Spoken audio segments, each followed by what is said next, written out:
makes his way up to the 23-yard line. So look at the Buffalo Bills offensive unit. Fina, Brown, Hull, Ostrowski, and Parker on the offensive line. They've played well. Jim Kelly, the quarterback. Thurman Thomas, Derek Holmes are the running backs. Copeland, Brooks, and Johnson, the receivers. And the rookie Justin Armour comes in when they go 3 wide. So the Bills from their 24-yard line. Buffalo coming off a loss to the 49ers Sunday night, although they played well, but they've lost their last 2 games. And it is Thomas. A look at the St. Louis front 4. Kevin Carter, Jimmy Jones, DeMarco Farr, who comes off the game of his life last week, and Gilbert up front. Jenkins, Conlon, the former Buffalo Bill, and Pfeiffer. Light and Parker with good speed up the corners. And here is Thomas. Thurman Thomas stopped as he tried to go to his left.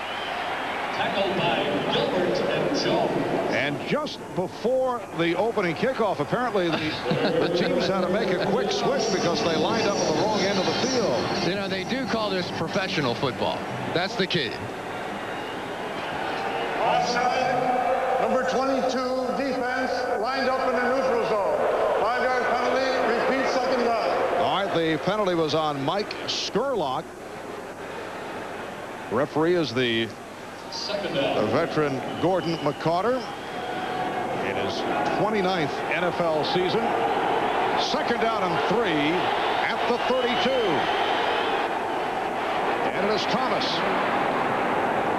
Thurman Thomas has the first down. He picked up 10. Toby Wright made the stop. And for Thurman Thomas, he really needed to get off to a good start. He's been taking some heat in the Buffalo area this past week. Got cramps in the game against San Francisco, and there are those in Buffalo who began to question his heart. I talked to him just before the game. He said he was fine. First down at the 42-yard line. And the tight end, Lonnie Johnson, is wrestled out at the 46. Shane Conlon, Todd Light combined to make the stop. The Rams last Sunday at the New Jersey Meadowlands beat the Jets. That stopped a 5-game road losing streak. Actually, this club's spending a lot of time on the road. 5 road games in 6 weeks. But Marv, they have their last 3 at home, and they're in a pretty good position right now to make a playoff run. See the flags come flying off the movement.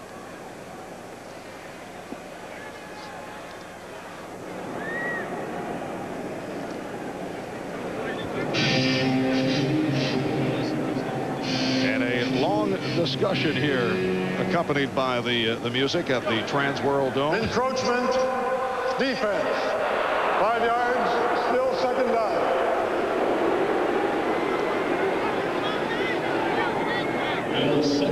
Right side of the defensive line is going to jump, and the Buffalo Bills do an incredible job of not moving. That was Reuben Brown over there, the rookie, who has had about 2 or 3 penalties per game, but that time he stood in there pretty good.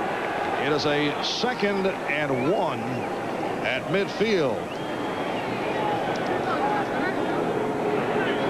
This is the 7th meeting all time between the Rams and the Bills. They have each won 3. It's the first time they've played since back in 1992 as Thurman Thomas has the first down. The Bills defeated the Rams in that game in a blowout 40-7, and it was Thurman Thomas with 4 touchdowns in the game. He had 3 in the first half. Head coach Marv Levy, the man who has roots here in St. Louis, as Kelly took the long look, and it's broken up.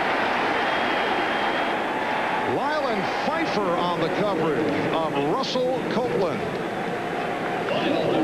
Good look at Roman Pfeiffer, who is without question the top linebacker on this Rams team, and he is, as Willie Shaw, the defensive coordinator, called him, the bell cow. You can see he's just got his back turned and watching Russell Copeland. No real reason to watch the ball when you're between the receiver and the quarterback, and Roman Pfeiffer is really showing a great ability to cover the pass as well as the run. 2nd down and 10. Off the roll. Kelly is hauled down. Kevin Carter with his 6th sack of the season. Kevin Carter, the rookie from Florida, who last week had a career-high 6 tackles and the first safety of his career against the Jets. Steve Tasker was down the field blocking on this play. I don't think this was anything but just a blown play. Jim Kelly's out here on his own. I think it was designed to be a run. You could tell just watching Tasker, he wasn't even running around. 8th play of the series. It's a 3rd and 15. A flag comes flying. Another one is thrown, and Kelly is taken down.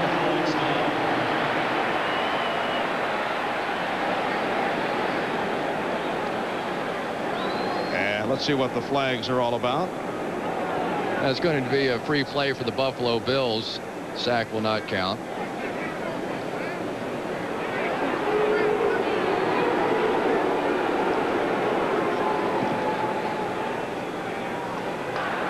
Offside, number 60 defense, 5 yards, repeat 3rd down.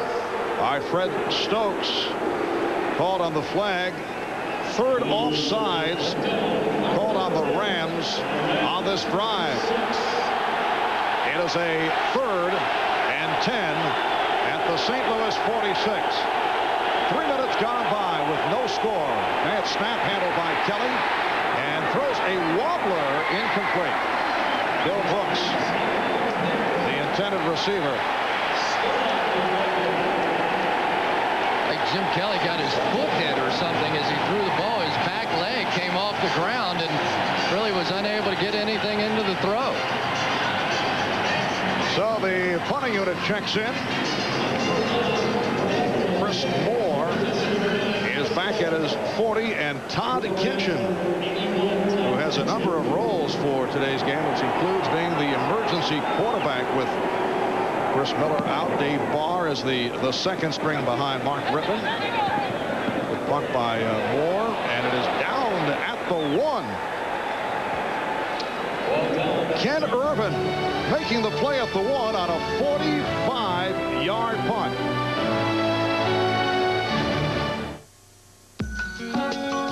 You've always made a great team. Together growing, dreaming. Rippon was the toast of Washington. Super Bowl 26 against the Buffalo Bills. Rippon passing for nearly 300 yards and a pair of touchdowns as the Redskins were able to romp over the Bills.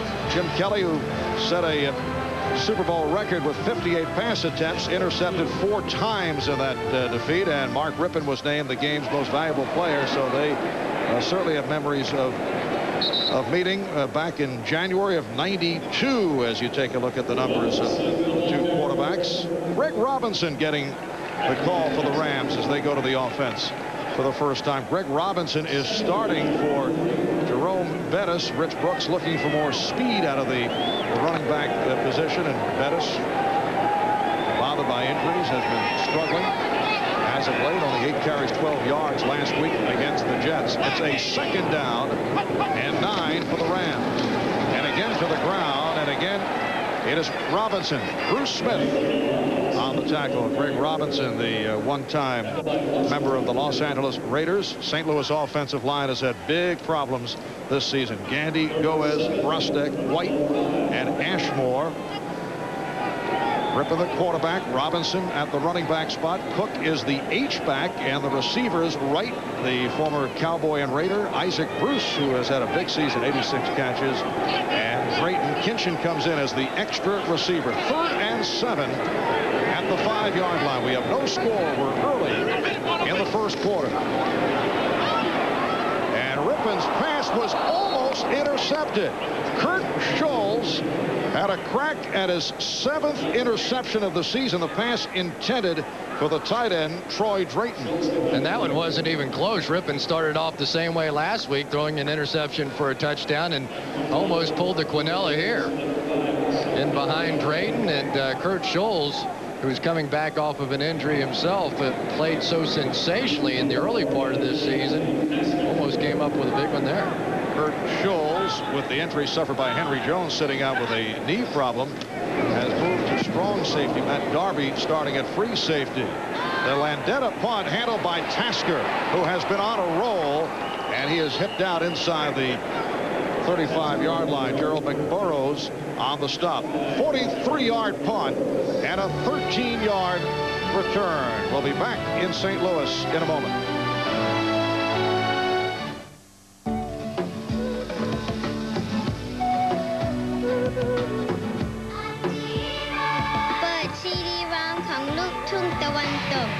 Right up to make the stop on Thomas. Andre Reed, who had hoped to make his return after missing 8 games with a pulled hamstring, continues to sit it out. And he is the big play guy for Jim Kelly and has been sorely missed. Billy Brooks has stepped in and done a nice job this season, but just not the same kind of threat that Andre Reed is as far as stretching the defense.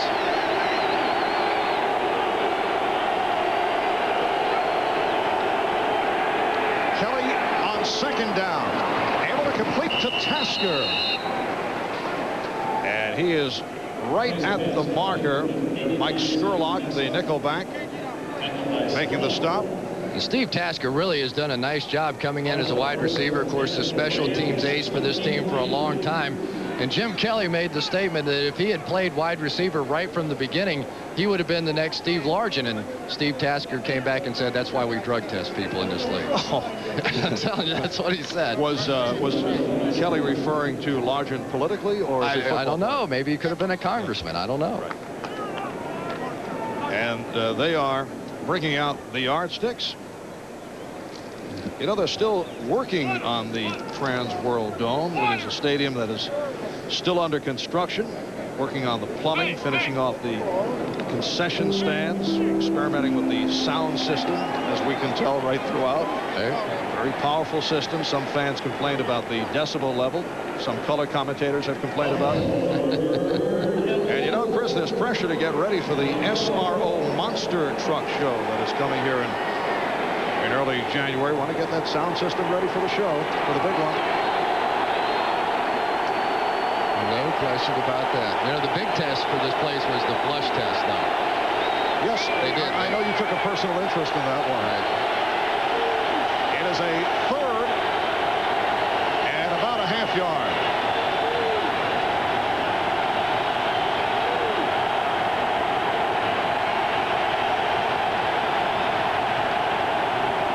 Oh, the quick hit by Tyndale for the first down. Tim Tyndale playing for the injured Carwell Gardner, who was out with a thigh problem.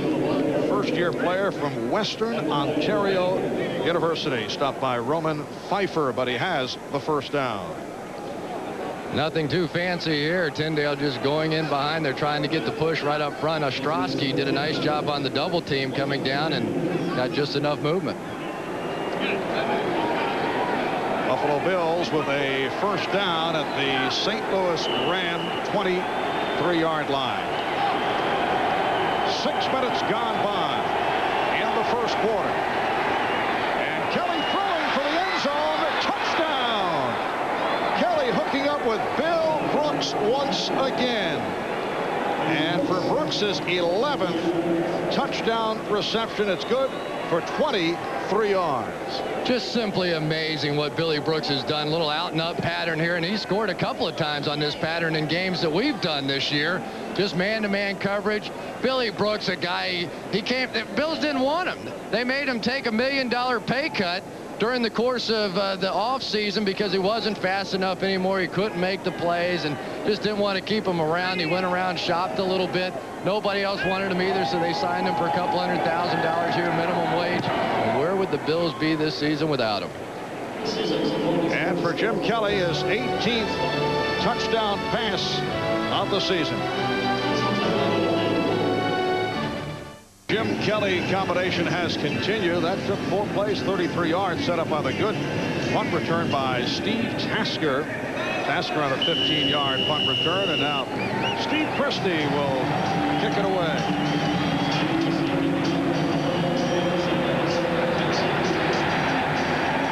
McKinchen could not get to it. It carried out of bounds. Go back to the touchdown pass. Keith Lyle right here looks like they've got a 3-on-2 situation on the top of the screen, but he's going to move back to the center of the field. Jim Kelly will read it. Know he's got one-on-one coverage on the other side with Bill Brooks for the easy touchdown. That's a veteran quarterback, a veteran wide receiver recognizing the defense. The disguise did not work from the Rams. And Bill Brooks has had great success. First 5 games where Andre Reed was still in the lineup, only 4 receptions, 46 yards. But look at the last 8 games, and including the touchdown he scored a moment ago, it's now 10 touchdowns the last 8 games. The Rams start out from their 40-yard line. The Bills 7 and the Rams nothing. Marv Albert, Chris Collinsworth from St. Louis. And it's Robinson. Rick Robinson stopped by Monty Brown. Buffalo defensively with Phil Hansen, who's playing with severe back pains. Ted Washington, Bruce Smith, they have been outstanding. Bruce Smith headed to the Pro Bowl once again. Bryce Popp leading the NFL with 16 sacks. Brown, Perry, Bennett. And we mentioned that with Henry Jones, who is a product of St. Louis, sitting out with a knee. Kurt Scholes moves over to strong safety. Matt Darby is starting at the free safety position. Robinson to the 45-yard line, where he's met by Popp. Bennett also involved on the stop.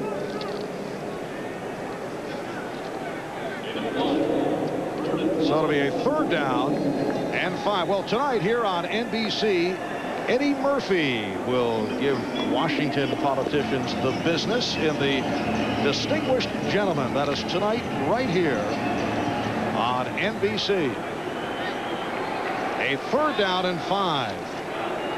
St. Louis Rams, a franchise that has not advanced to the playoffs since back in 1989. They haven't finished over 500 since 89. And Rippon fires. Mark Rippon combining with Alexander Wright, who put on the speed, beating Thomas Smith. A 50-yard pass play. Well, this time the veteran Mark Rippon found the one-on-one coverage.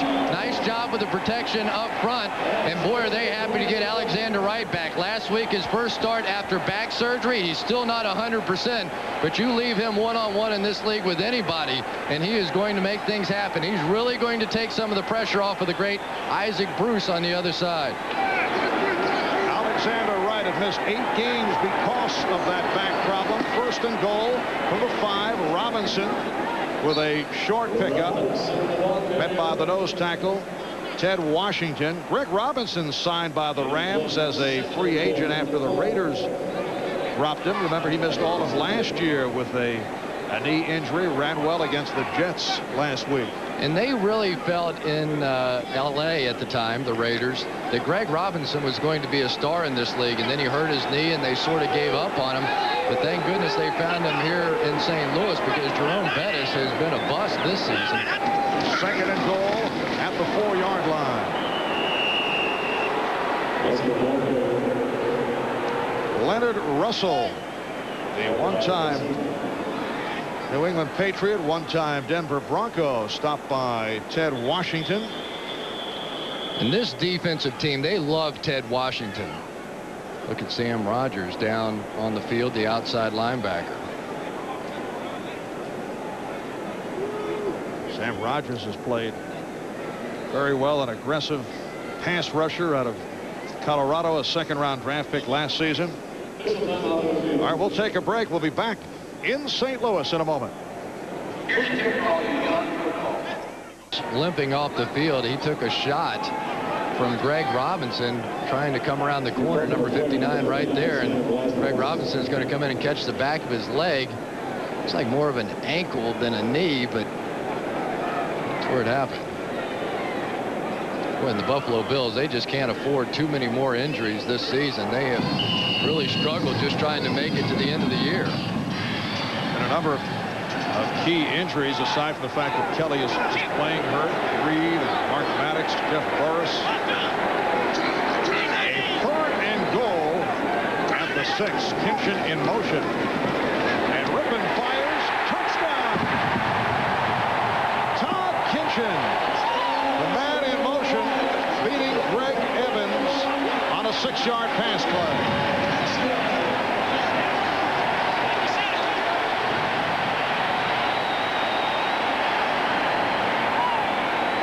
Hard to believe a guy that's going in motion is going to get lost, but Kinchin in motion across the field and then just circles back underneath, catches the Bills in a zone defense and wide open.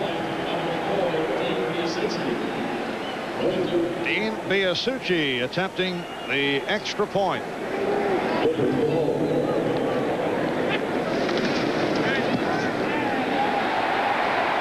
So with 5:29 remaining in this first quarter, the Rams have tied the Bills at 7.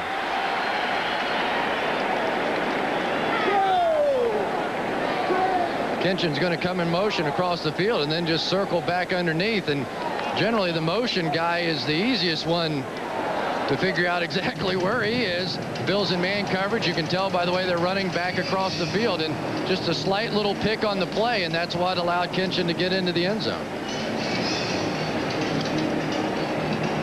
A look at Todd Kinchin, who just caught his 3rd touchdown of the season. Let's check in right here with Greg Gumbel. Greg? All right, Marv, at Jacksonville, the clear-cut hero of the day so far, Aaron Bailey of the Colts. He makes that 14-yard touchdown catch after returning the opening kickoff 95 yards. The Colts are up 14-0 in the first, Marv. All right, Greg. The Rams went 6 plays, 60 yards in 3 minutes and 25 seconds to tie the game at 7. And Biasucci getting set to kick it off. Buffalo Bills have dropped their last 2 games to New England and San Francisco after winning 3 in a row. Marv Levy, we mentioned the ties to St. Louis. He was actually head coach at St. Louis Country Day High School in the early 1950s, where he is very quick to point out he compiled a record of 13-0-1. Holmes with the return. Try to follow Tyndale, then ripped out of bounds across the 20-yard line. Dana Howard leading the assault. Jim Kelly and the Buffalo offense step back out of the field. And Jim struggled last week against the San Francisco 49ers. This entire offense did. But they had 5 turnovers in that ball game, and that was a season high. It's really been one of the keys for the Buffalo Bills this year, their ability to hang on the ball. Of course, the big one was Derek Holmes, the fumble and the 96-yard fumble return on the play by the 49ers that really broke that one open. So the Bills start out from the 20. Play action. Kelly again facing the pressure and was picked off. Mike Scurlock with the interception. He never saw the pass intended for Russell Copeland.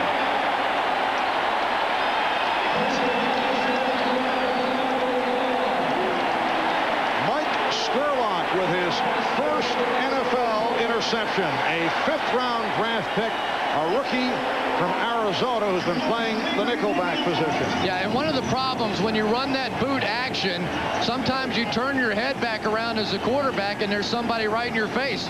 That time DeMarco Farr was right there, and it forced Jim to just sort of flip the ball out of there. Maybe a healthy Jim Kelly makes that throw, but with the arm problems that Jim is having, he simply cannot get the football there. And you can see the Rams have been picking them off this year. They are now 2nd in the NFL behind San Francisco. The swing pass for Robinson. Robinson finding the opening and runs it out inside the 14, run out by Thomas Smith. It'll be a 2nd and 5 at the 14-yard line. Well, Bryce Popp may scare quarterbacks, but he doesn't scare Greg Robinson. Bryce Popp had him dead to rights out here in the flat, and I thought he was just going to fall right on his tailbone. Robinson gave him a couple little moves, and Popp almost collapsed on the spot. Bryce Popp leading the NFL with 16 sacks. He has had a major impact on this improved Buffalo defensive unit. Once again to the ground. Robinson with the sweep, and he's hit for a loss Lewis on the play. Robinson could not make the turn. Marlo Perry, the inside linebacker, was right there. And this really has been the story for the Rams this season. They've had some success throwing the football to Isaac Bruce and company, but they simply are unable to get it going on the ground. Last week against the Jets, Greg Robinson had one big carry for 37 yards, but other than that, just 27 carries, 39 yards, and they simply cannot take it and just move the football on the ground. Well, 8 rushes, 5 yards thus far today in the first quarter. Rams have only 3 rushing touchdowns. 3rd down and 6. Rippon up the middle, able to complete to the tight end. Drayton met immediately by Bennett, and that is short of a first down. Troy Drayton, in his 3rd year out of Penn State, has been seeing the ball a bit more the last 4 games. And with his 4th down and 2, it is a rare field goal attempt by St. Louis. Dean Biasucci, who replaced the rookie Steve McLaughlin, who was struggling, will attempt a 28-yarder. He's only 1 of 2 this season. Well, make it 2 of 3. The Rams with the fewest field goals in the NFL use the field goal to take a 10-7 lead on the Bills. Scurlock, the hero, with the interception, and Jim Kelly now needs to come back and get something going on the offensive side. He really needs to be able to prove that he can throw the football. There's been some question as to whether or not he can really step into his throws. He's telling me that he doesn't really have that little flip throw anymore that he once could just stand there and get rid of the ball quickly. He's really having to wind up and step into the ball. And I was down there watching him warm up, and I said, "You're not right, are you?" I said, "You really, look at you. I mean, you can't throw the ball." And he was like really laboring to get the passes off. So once again, Chris, in effect, you're bothering the players before the game. You're getting in their heads. I prefer the term harassing. Okay. Yes. And you can see the problems recently. This because of the sore shoulder. Got off to the very fast start. And the pattern has also remained the same. He's been effective first halves of games. Right. And then in the 4th quarter has not been able to do it. And no Frank Reich this year. You know, typically maybe in this situation you bring in Frank Reich, but they just don't feel comfortable putting Todd Collins in there. So with 3:15 left in this first quarter, it skips by Holmes. Had to field it back behind the 5. And Holmes doing a nice job in recovering, gets across the 25-yard line. Gerald McBurrows on the stop, and man who came up with that interception, Mike Scurlock, holding his left knee. The Rams checking out the rookie from Arizona. 20-yard return by Holmes once he was able to locate the football. Scurlock, one of their special teams aces, sort of got wrapped up with his own man and a blocker rolling up underneath, and this would be a big blow for the Rams. They've already lost their nickelback Torin Dorn, and Scurlock now has been filling in that role. Of course, you need 5 defensive backs on the field against this K-gun offense, so they're getting a little thin at that defensive back position as well. When we resume, Buffalo will start out from their 25-yard line. Buffalo Bills a game over Miami and Indianapolis in the AFC East, but in a battle for a playoff spot. They can clinch a playoff berth with a win here today, and with Oakland and Denver losing, and either an Indianapolis loss or a San Diego loss. I know you follow that. I got that. You got it down. Reminder, coming up next on most of these NBC stations, a return to a classic football rivalry. Neil O'Donnell, Greg Lloyd, and Kevin Green will lead the AFC Central champion Pittsburgh Steelers to the Oakland Coliseum with the silver and black.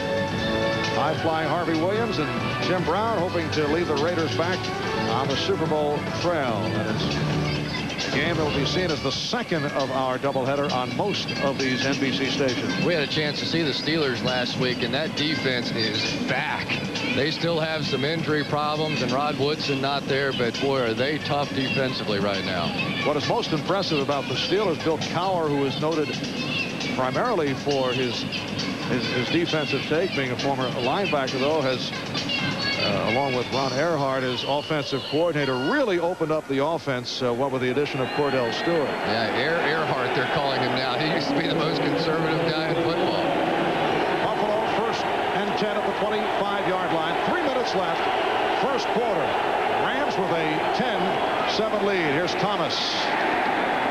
Turning out to the 27, met by DeMarco Farr. DeMarco Farr last week with a career-high 3.5 sacks, forced a fumble, came up with the first interception of his career. Big wrestling fan, collects autographs. Looking for good comments from you as he asks for your autograph, Chris. Here's Thurman Thomas. I like the story that he was telling about Hulk Hogan. You know, when he was a kid, Hulk Hogan was his big hero, and they had a contest that whoever got the most cereal top boxes that got to go meet Hulk Hogan. So he got out a straight razor and he went to every grocery store in town and he just cut out the box tops, and then he got to meet Hulk Hogan, and he's been a big wrestling fan ever since. He's had a terrific year. Undrafted, signed as a free agent, 11.5 sacks among the league leaders. Kelly completing. We'll have to see where they spotted as Brooks is pushed back. McBurrows and Wright involved on the tackle, and it is short of a first down.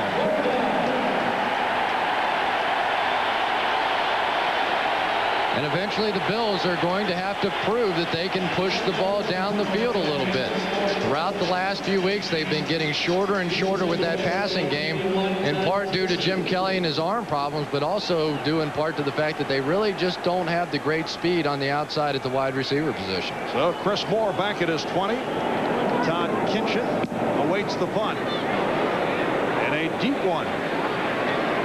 Kinchin from his 11. Works his way out near the 20-yard line. Mark Pike on the stop, a 55-yard punt, 8-yard return.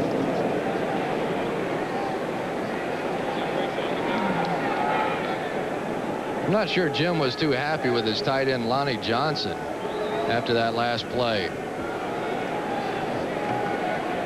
Jim's going to go looking right for him and try and direct him. Of course, Pete Metzelaars had played that position for a long time, and one of the problems that Jim has been having this year is that his guys just don't fully understand the offense, and especially this K-gun having to make the calls on the fly, and well, for whatever reason, Lonnie Johnson just didn't do it right that time.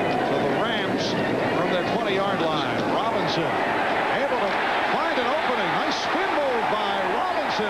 Has a first down. Matt Darby on the stop. So Greg Robinson able to rip off 12 with the best run of the day for St. Louis. Yeah, and he really gets a nice ovation from this crowd. You see some of the athleticism that he displayed with the Raiders before he ended up hurting his knee. And really the story of the Rams this season has been the fact that Jerome Bettis, a guy who made back-to-back Pro Bowls, back-to-back 1,000-yard seasons, has been totally ineffective this season, and that he's lost his starting job. Now Greg Robinson takes over. And again, Robinson. And able to make a couple of more yards out of that one. Ted Washington, the nose tackle, getting the wraps on Robinson. We were talking with Rich Brooks, Rams head coach, yesterday about Bettis and why he's fallen back this season. He said, well, Jerome has been hurt, but said he lacks the speed, which the Rams offense desperately needs. Also said at times Jerome does not hit the holes. He also said sometimes there aren't any holes to hit. There are no holes. So that is the end of the first quarter. When we come back, Rams with a 2nd and 4 at the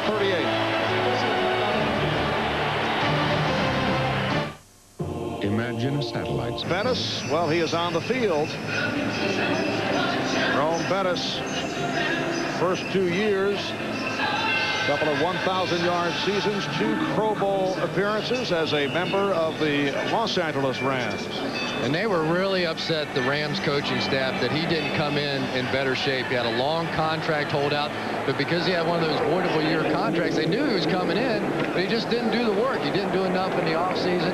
They just felt like he was not ready to play football this season, and it has certainly shown. And Pettis getting the call short of the first down. You can hear the reaction from the crowd. It'll be a 3rd and 1 at the 41-yard line. I mean, Marv, you have to go back to where this guy was. After his rookie season, he was considered to be the next superstar running back. I did a lot of his games at Notre Dame on NBC, and he was everything. Running back, he was their best receiver, powerful, fast, and to see him fall off this far, it's really amazing. It is a 3rd and 1. Leonard Russell now in the backfield. Along with Johnny Bailey, who took the pitch and picked up the first down. Evans and Scholes ran him out. Johnny Bailey primarily a 3rd down back. He's averaging 5.5 yards per carry. I really like this call by Jack Riley, the offensive coordinator. You get outflank the defense here. They get the corner turned against Cornelius Bennett, and really an easy play on 3rd down and 1. Clever play calling. It is a first down at the 44-yard line. Rams 10 and the Bills 7. Rippon going sideline, and it is a first down, hooking up with Alexander Wright in front of Thomas Smith. So that is good for 12 yards. Rippon completes the pass, but on the bottom of the field, he had a touchdown to Isaac Bruce. Working against Marlon Kerner. Watch the little move and goes right by him, and there is no safety help whatsoever. And Isaac was sort of giving it that aw shucks as he went back to the huddle. Isaac looking for his first catch of the day. First down at the 44 in Buffalo territory. Nice hole for Robinson. Bennett making the stop. Picked up a couple. 2nd down and 8 at the 42-yard line. Boy, that time Cornelius Bennett, they came with that counter tray around the corner, and their offensive linemen flying everywhere. Wayne Gandy and Leo Goez and all these guys, and he just sort of got small.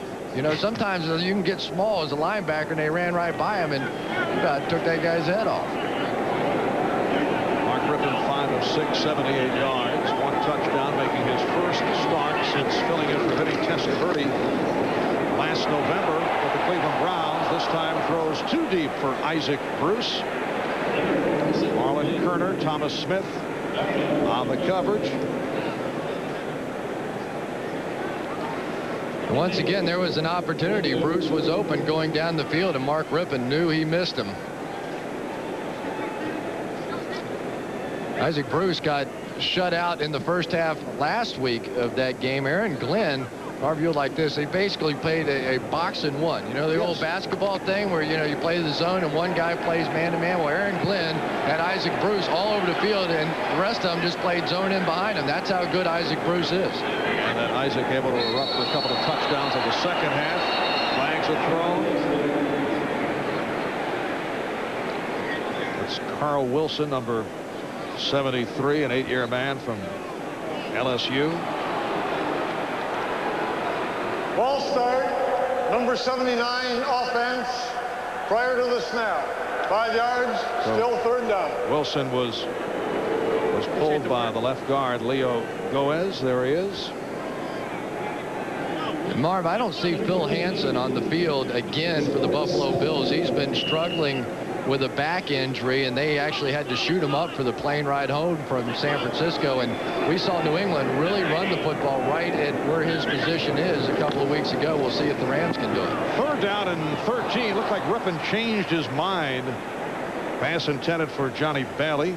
Rush by Bryce Pop. And Sean Landeta will check in to punt for the 2nd time. Sean Landeta, having an outstanding season last year, led the NFL in average just under 45 yards per punt, and he is leading once again this season.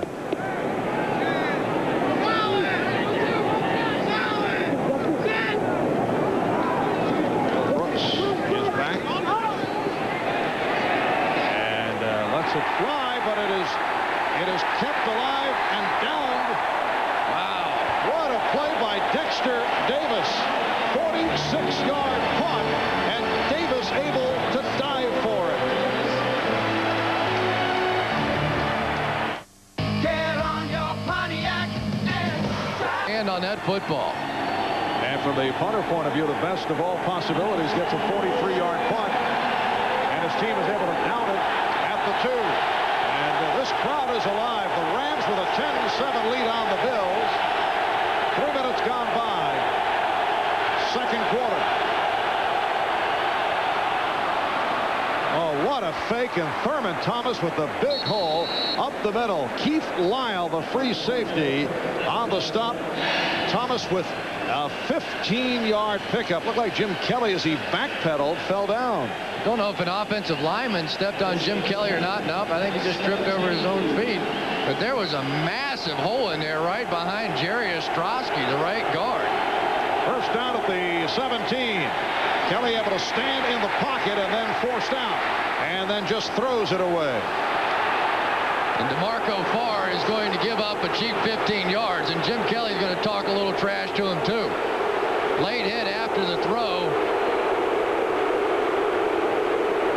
And DeMarco Farr, who's already been fined this year $7,500 for a late hit against Steve Young, gets a cheap one in on Jim Kelly.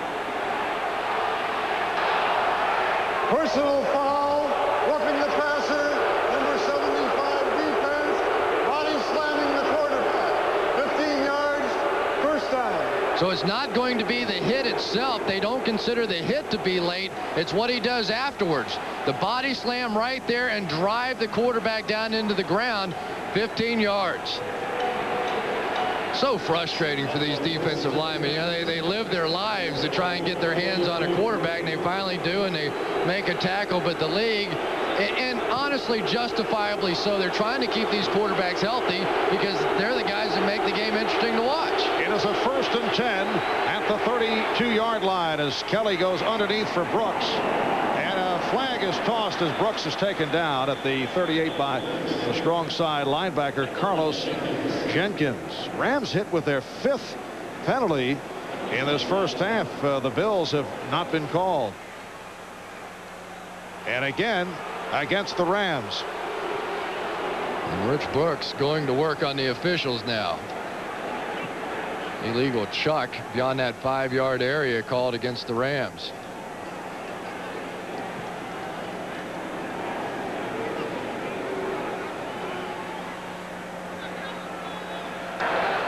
Illegal contact, number 58, defense.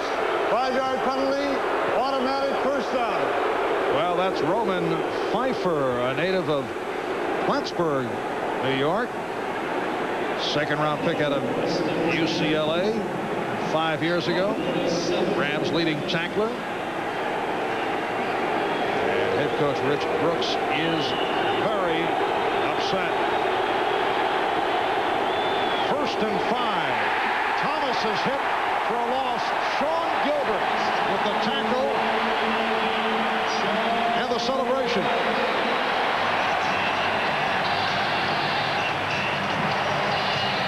Here comes Sean Gilbert. They call him the Earthquake. Moved him outside to the defensive end position. A lot of the coaches questioned that when Willie Shaw made that decision, but they didn't think he was a pure one-gap tackle. Move him outside, and he has begun to play like he did his first couple of seasons.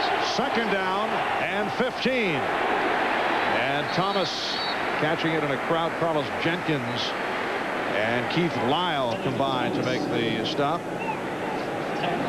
Yeah, the Bills have a tough decision to make on Thurman Thomas at the end of this year. Here's a guy, at least according to a newspaper report that I read, making $3 million. And obviously he's been having some health problems this season. And in this day and age of the salary cap, when that player starts getting close to 30, it gets tough. 3rd down play. It is a reverse. Now flea flicker back to Kelly. Took a long look, couldn't find anyone. Goes to the other side and has the tight end Tony Klein.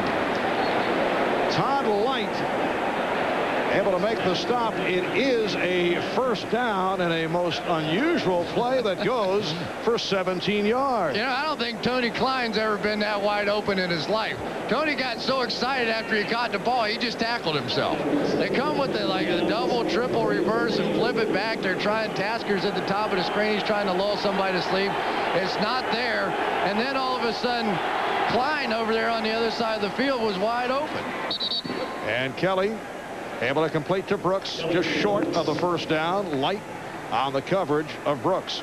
Klein just basically sort of hanging out over here in the middle part of the field, and everybody's going to move the other way. He was supposed to be blocking and then just ends up right there wide open. And then he turns around, he said there's nobody there, so he had to tackle himself.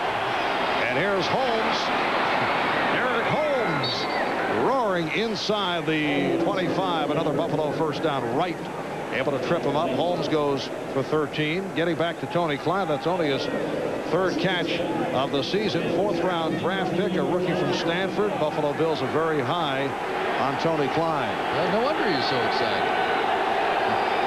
And a first down at the 23-yard line. Off the fake. Once again, it's Klein. And has another first down. Hit by Light. 13-yard hookup. Yeah, go ahead with that one. See, he's a lot calmer that time. He caught the ball that time, and he got his nerves all together, and he ran for the first down. The Bills do a lot of this. Often they always do the counter trades and the draw action, so their passing game basically is a complement of that. They'll fake that, and then they'll go out and throw it to Tony Klein. Kelly now 8 of 11, 86 yards, 1 touchdown, 1 interception. Looking at a first and goal at the 9. Here's Thomas. Thurman Thomas again taking advantage of a big hole. Looked like Kelly did well to hold on to that snap that went astray. Yeah, and this has been a tough area for the Buffalo Bills this year. The red zone has certainly been a struggle. 41 possessions, just 14 touchdowns, 34.1. That's worse than the AFC. But this is where they were against the 49ers last week. Remember that play? And they had Derek Holmes try and go up over the top on the play, and Gary Plummer with what I thought was the defensive player of the year. Scores 10-10. The Bills about to go up 17-10, and Gary Plummer just absolutely took apart Derek Holmes. 49ers pick it up, run 96 yards for a touchdown. And the Bills call for a timeout. Second and goal down at the 1. Second and goal at the Ram 1-yard line. Kelly with the play fake. Touchdown. Nice hands by Thurman Thomas. That ball was underthrown slightly, but he was able to adjust, and the Bills have taken the lead. And that's what Jim Kelly has talked to us about time after time. You just release Thurman Thomas, play fake right there. The linebacker thinks it's a run. He's going to jump up there and try and make the hit, and there's nobody out there. There's nobody to cover Thurman Thomas. But those are the kinds of little things that he said with Andre Reed and Thurman Thomas down around the red zone. I know what those guys are going to do. I wasn't so sure with the guys that have been in while those guys have been hurt. And here's Christie. Able to cap it off. 8 plays, 98 yards, 4 minutes, 18 seconds. And the Bills recapture the lead. They are up 14-10.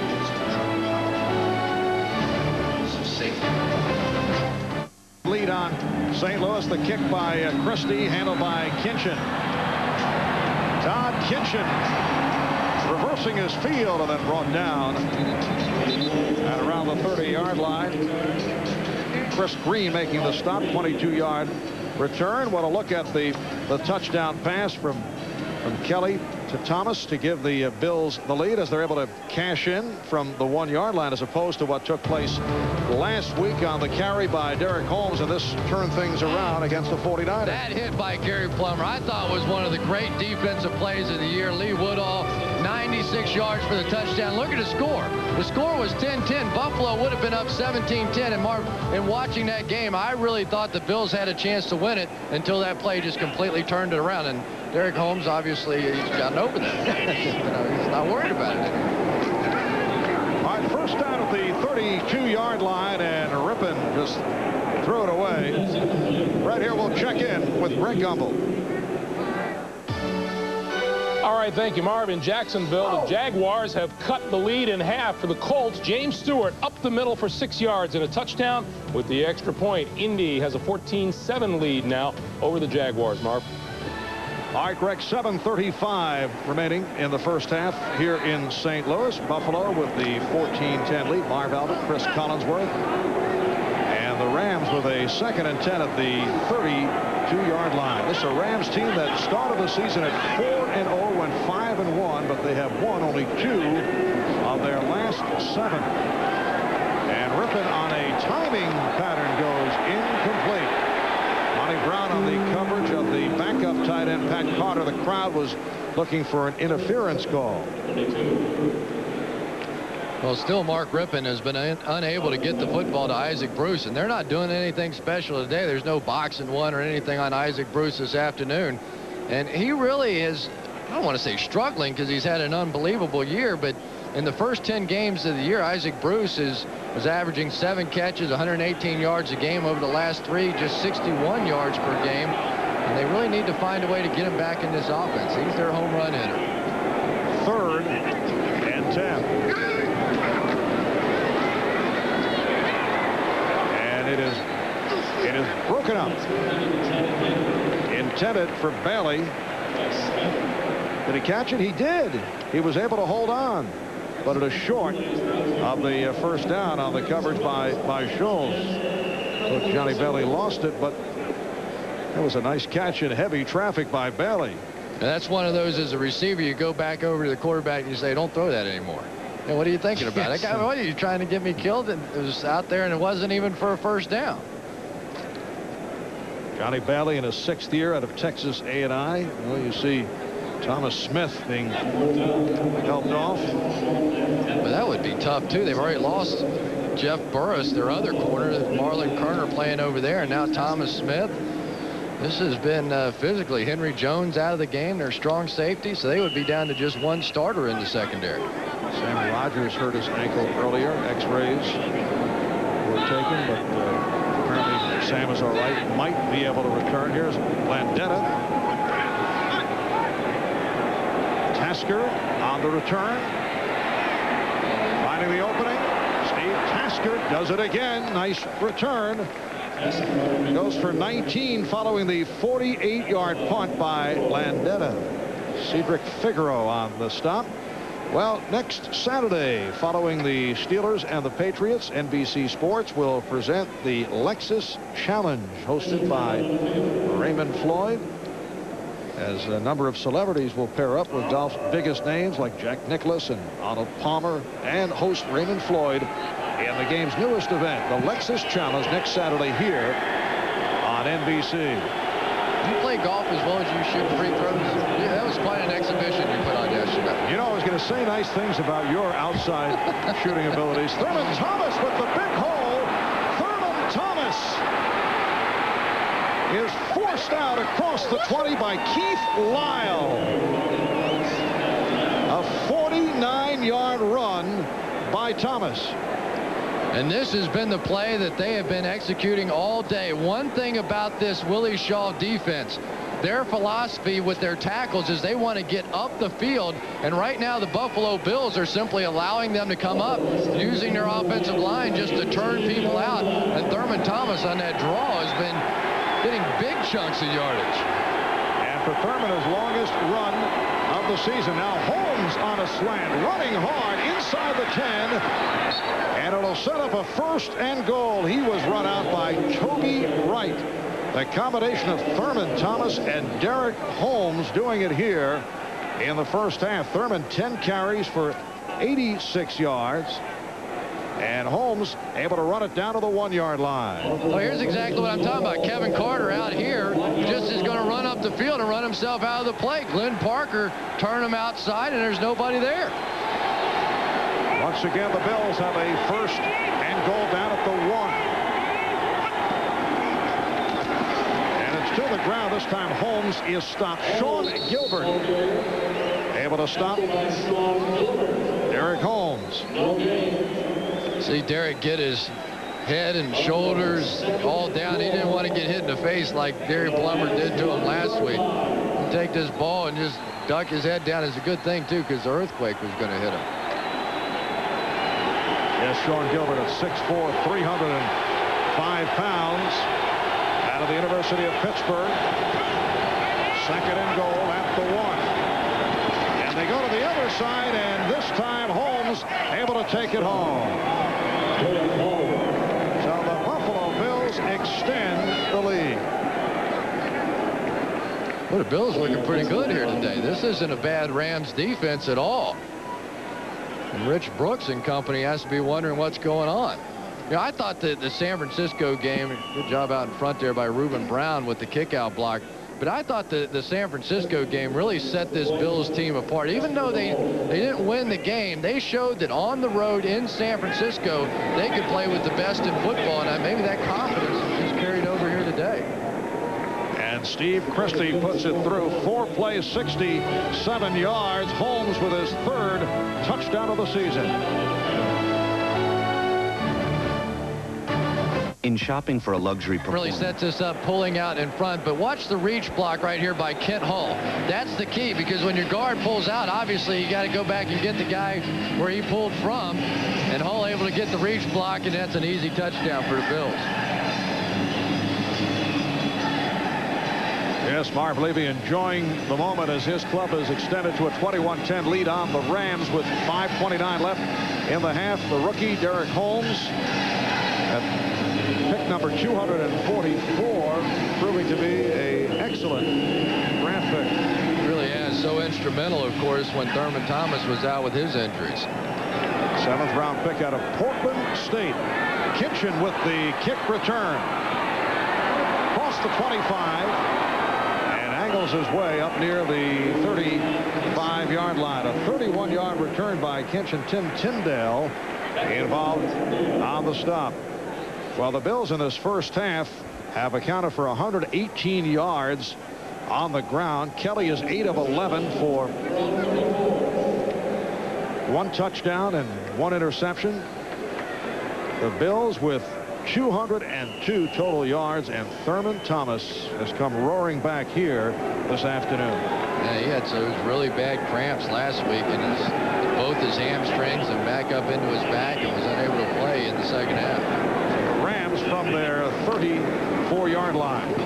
Off the draw, Robinson stopped by the inside linebacker, Monty Brown. St. Louis Rams are the youngest team in the National Football League. The average age is slightly under 25 years. They have 10 rookies, 23 players in all on the roster of 3 or less years of NFL experience. And Rich Brooks has done an excellent job when you consider, if you look at some of the starters from the '94 draft, as the Los Angeles Rams last year. This is a club that was 4-12. They were last in the NFC West.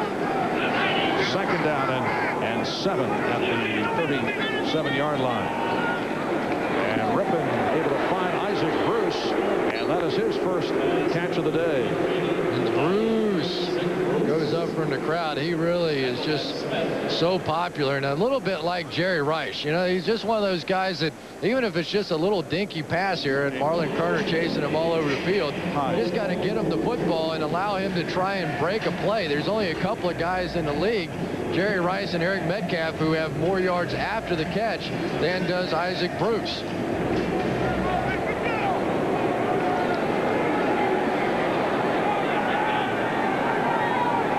Sam Rogers went down early with an ankle problem. Is back on the field for the Bills. Again, it's Bruce. And let's see where they spot it. Is Cornelius Bennett making the stop and pushing him back, but he did pick up the first down. Second catch of the half, number 88 for the season. And he's really just a tough kid. He's already has the team record now for most catches. He tied it last week, and now a couple of more. But here's a guy that in college one time almost bit his tongue off in half. Had like 18 stitches at halftime. They had to sew his tongue back together, went back in the second half and played the rest of the game. Chris always bringing us the stories we do not want to hear.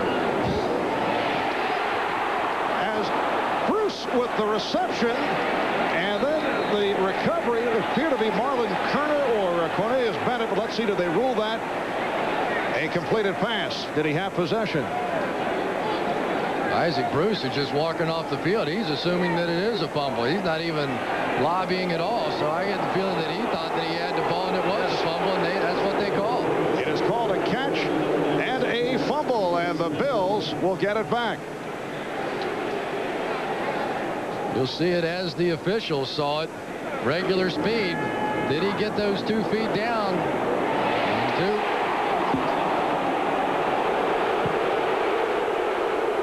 Well, that's close.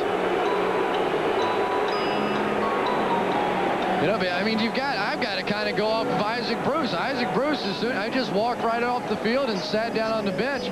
So he must have felt like he had possession. So I've got to agree with the officials. And it was Marlon Kerner on the fumble recovery. And the Rams continue to have turnover problems. Did not have any of the first 4 games, and now 31 for the season.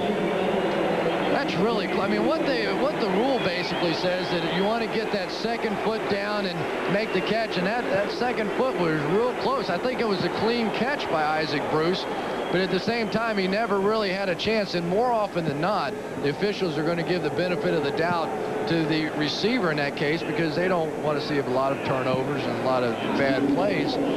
But these turnovers have certainly been a problem for the Rams. They started off the season 4-0 and no turnovers, plus 14 turnover ratio, and over the last 9 games, 30 turnovers. They're about to catch Carolina, who leads the league with 36. That after having none in the first 4 games. Chris, what you were indicating is though Isaac Bruce, who was obviously disappointed with himself, should have tried to have sold the fact. Right. Yes. Again, the good play fake by the Bills, and Brooks on the catch for a first down. That's his 4th catch of the day. That was a heck of a play by Jim Kelly. He's getting pressure and just sort of flipped the thing up in the air and had enough confidence that it was going to drop in behind the linebackers and that Billy Brooks would make the play. And they're into the no huddle. Inside handoff for Thurman Thomas. Works his way to midfield with 2.5 to go in this first half. The Bills with a 21-10 lead. They took a 7-0 lead on the early touchdown pass from Kelly to Brooks. Rams came back. Rippon, 6-yard pass to Kinchin and a 28-yard field goal. But Buffalo with the last 2 scores. Short flip to Thomas, and then Holmes took it in from the 1-yard line. Lonnie Johnson, the tight end, stopped by Jenkins and Pfeiffer, but a flag has been thrown.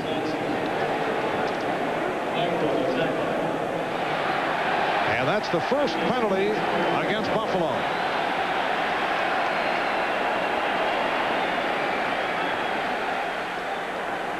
Illegal use of the hands. Number 79 offense jammed to the face. 10 yards. Repeat, second down. And there's another penalty for Reuben Brown. He leads this team in fines. Like $700 at last count. He's averaging about 2 penalties a game. And when I asked him about it a couple weeks ago, he said, I think the referees are just out to get me because I'm a rookie and they're watching me. Yeah, they were out to get me. Second down and 17. But the clock runs down to 2 minutes remaining in this first half.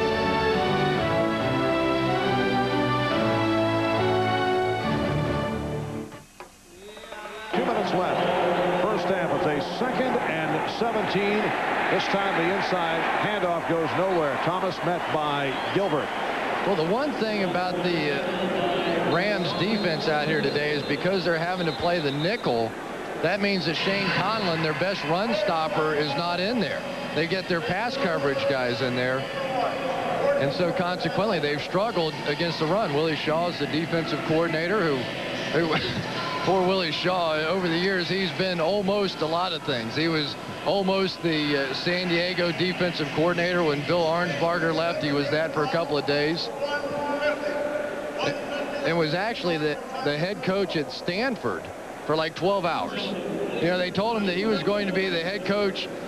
12 hours later, they hired Bill Walsh, and they had to come back, and he said literally the university president was in tears when he had to tell him that apparently there's an influential alumnus that contributed a few bucks towards Bill's contract. Is that another story you didn't want to hear? No, that's That's okay, Chris. Okay. But I do see a feature developing, Chris, on stories we'd rather not hear. It's about what a telecast. Well, I'll work on them. You know, every week I'll try to come up with a different. It's a 3rd and 18 at the 38. Shane Conrad also bothered by a knee problem. That may be a factor as Kelly goes sideline, and the catch is complete. What a catch by Russell Copeland. He was able to make the reception and had it inbounds. And poor Todd Light, how do you get better coverage than this? He's all over him, and Jim Kelly threw it the only place that he could. Ooh, I'm not sure he got those feet down in bounds. His left foot never touched the ground. Picked up 23 on the play. Here's Thomas again getting a nice hole. Todd Light made the stop. A pretty fair play for a 3rd down and 18, and Kelly able to hook up with Copeland right here. I don't think so. That's a bad call. 2nd down and 3. Kelly able to scramble out of trouble and then threw it away, although Tasker was diving for it out of bounds. Steve Tasker, he's excited about his chance to play wide receiver. Had that touchdown against the 49ers last week. And Jim Kelly in training camp used to actually make bets. He'd say, all right, anybody, I'll bet any defensive back on the team $20 that you can't cover Steve Tasker one-on-one. He said he made a pretty good living off of it, too. Kelly 11 of 15, 123 yards, 2 touchdowns, picked off once, 1:15 remaining in the half. Kelly tried to set up the screen, and he's upset. He's upset with his teammates. Thurman Thomas got lost in the crowd there somehow, and Jim Kelly couldn't get him the ball. I don't know if there's an offensive lineman in the way or what, but he finally just had to dump it out of there.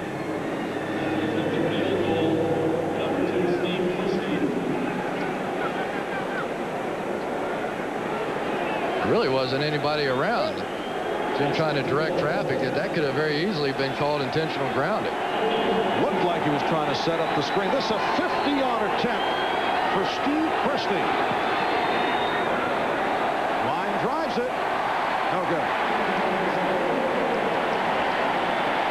So Christie now 26 with 35 on the season. He has been fighting a mild slump, and Jim Kelly is still upset about that last play. And he's over there working on the bench. He's doing a little coaching, and he knows that if he just picks up about 5 or 6 yards on that play, if they hit that screen and pick up 5 or 6 yards, that's a heck of a lot easier kick for Steve Christie. They gave away points that time. Yeah, he's looking at that as a wasted series. Right. And with 1:06 to go in this first half, the Rams will take over at their 40-yard line.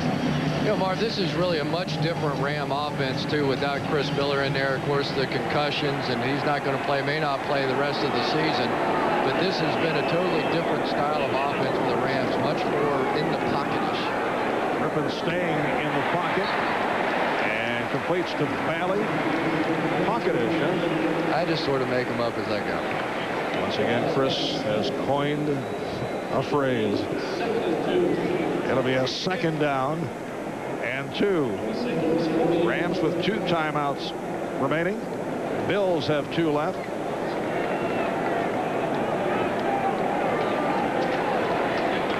Buffalo with a 21-10 lead. And Rippon got tripped up. Well, Phil Hansen may have gotten a piece of him, and he'll get credit for the sack. That'll be 7.5 for the season. Yeah, this may be the easiest one he ever gets. Phil Hansen there, and it looked like he tripped over his own offensive lineman, but they'll give Hansen credit for the sack. And Hansen told you about his back. He got a shot before he got on the plane last week. He's been having so many cramps in that back. He originally hurt it trying to throw James Brown, the offensive tackle of the Jets. He tried to pick him up and throw him, but he weighs 330 pounds, and that's when he hurt his back. Rams took a timeout. They're down to 1 remaining. Reminder, next Saturday here on NBC, the New England Patriots, who are led by Drew Bledsoe, and their rookie running sensation Curtis Martin will look to put a spin on the AFC Central champion Pittsburgh Steelers.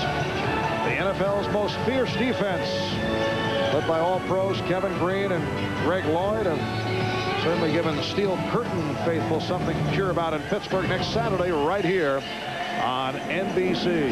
And really, the Rams should be taking a page out of New England's playbook. Remember what they did in that game? They ran right at Bryce Pop and Jim Jeffcoat on this side. They really haven't even tried it this game. It's a 3rd and 8 at the 42-yard line. Nice catch by Kinchin. Ball was thrown a bit low, and Kinchin able to make the reception. It's a 12-yard hookup. Perry on the stop. The clock is running. 40 seconds to go in the half. Rams have 1 timeout remaining.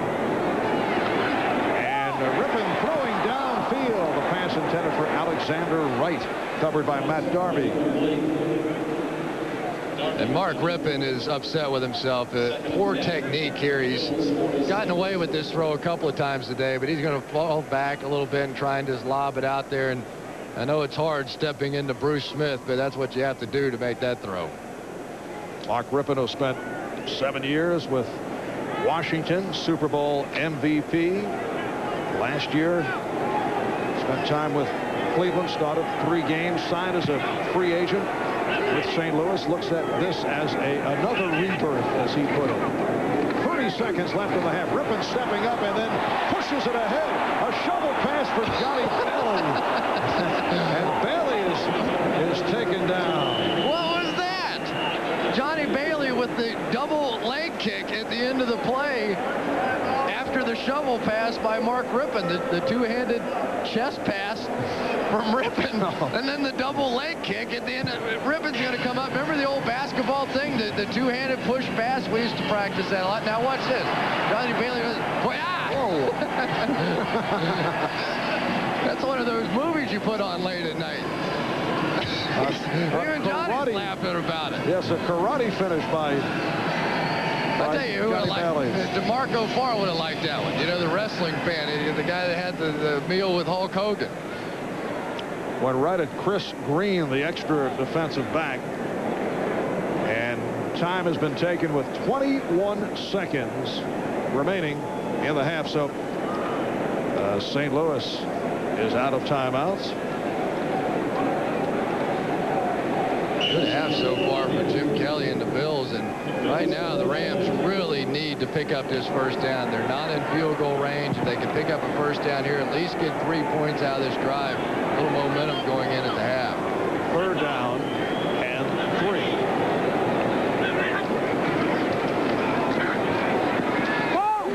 And Rypien trying to go down the field, looking for Isaac Bruce. So it brings up a 4th and 3 with 16 seconds left in the half. And the difficult part for the Rams is they've burned their final timeout, so they really can't run the ball, and they have to throw out towards the sidelines, and the Bills know that they're going to throw towards the sidelines, and so it makes it tough to get that pass in there. Bruce to the left, Hester to the right. Jesse Hester making it back from a thigh injury. Rypien looking that way. Rypien in trouble. And Rypien able to complete to Bailey once again, who did get out of bounds to stop the clock with 9 seconds remaining, and they do pick up a first down. That's a heck of a play right there by Mark Rypien. We talked about his lack of mobility, but he gets outside, and Jeffcoat's going to miss him on the play, and Bailey's just going to keep hustling. And here's the key, getting this thing out of bounds. And now they're at least going to have an opportunity to set it up for a field goal. Looks like they're going to take one more shot and then make the attempt. This would be about a 51-yard field goal attempt from here for Biasucci. Again, Bruce to the left, and Wright is to the right. Rypien going sideline, and he does complete to Alexander Wright, and that will stop the clock with 4 seconds remaining.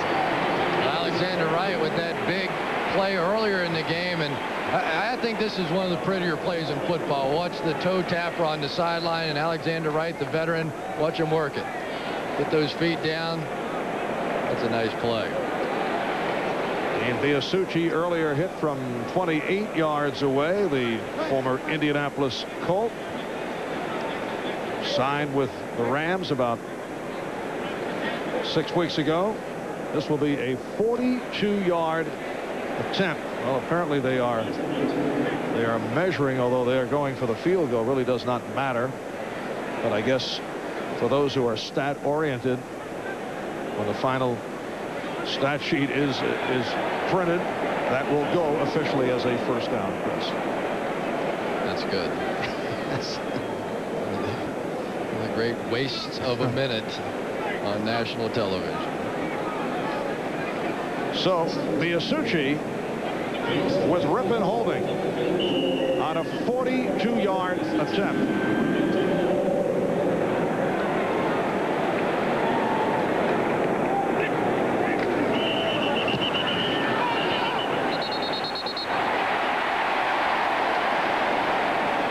It is no good. And a flag is thrown. Well, the kick went through the upright, well, but I think they waved it off because of the flag. Yeah, the officials waving. Encroachment, defensive nose guard before the snap. There is no play, 5-yard penalty, repeat first down. Right, that's why they were waving it off.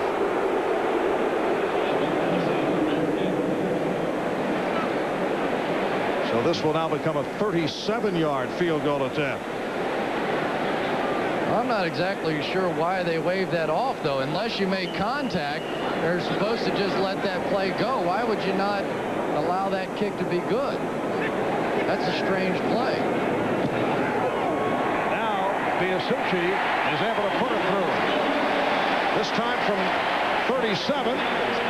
So the Rams with 2 field goals in this first half, which is most unusual, and they are trailing the Bills 21-13. Let's go to Greg Gumbel in New York.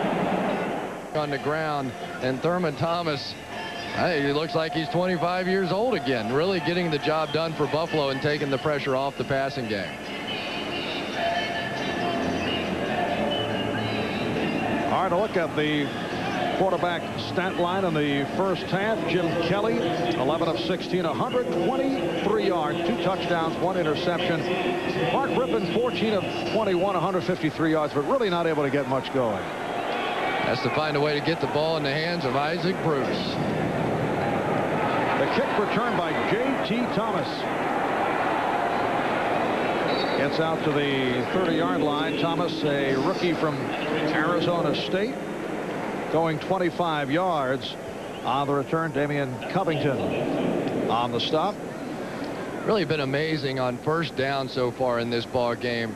St. Louis has done well, but an astronomical number for Buffalo. Almost a first down on first down every time they've begun a drive in a series. So this is obviously the Rams have to find a way to slow them down on first down. Mark Rypien at quarterback, playing for the injured Chris Miller. Backup is Dave Barr, rookie from the University of California. Robinson finding the hole. And he goes for 10. Kurt Scholes, the free safety, on the tackle. It is a St. Louis first down.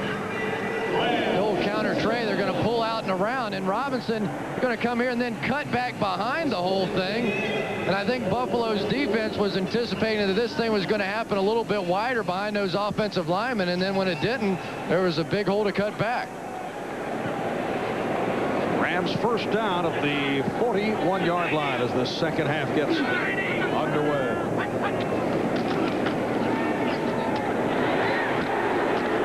And the catch made by Bruce.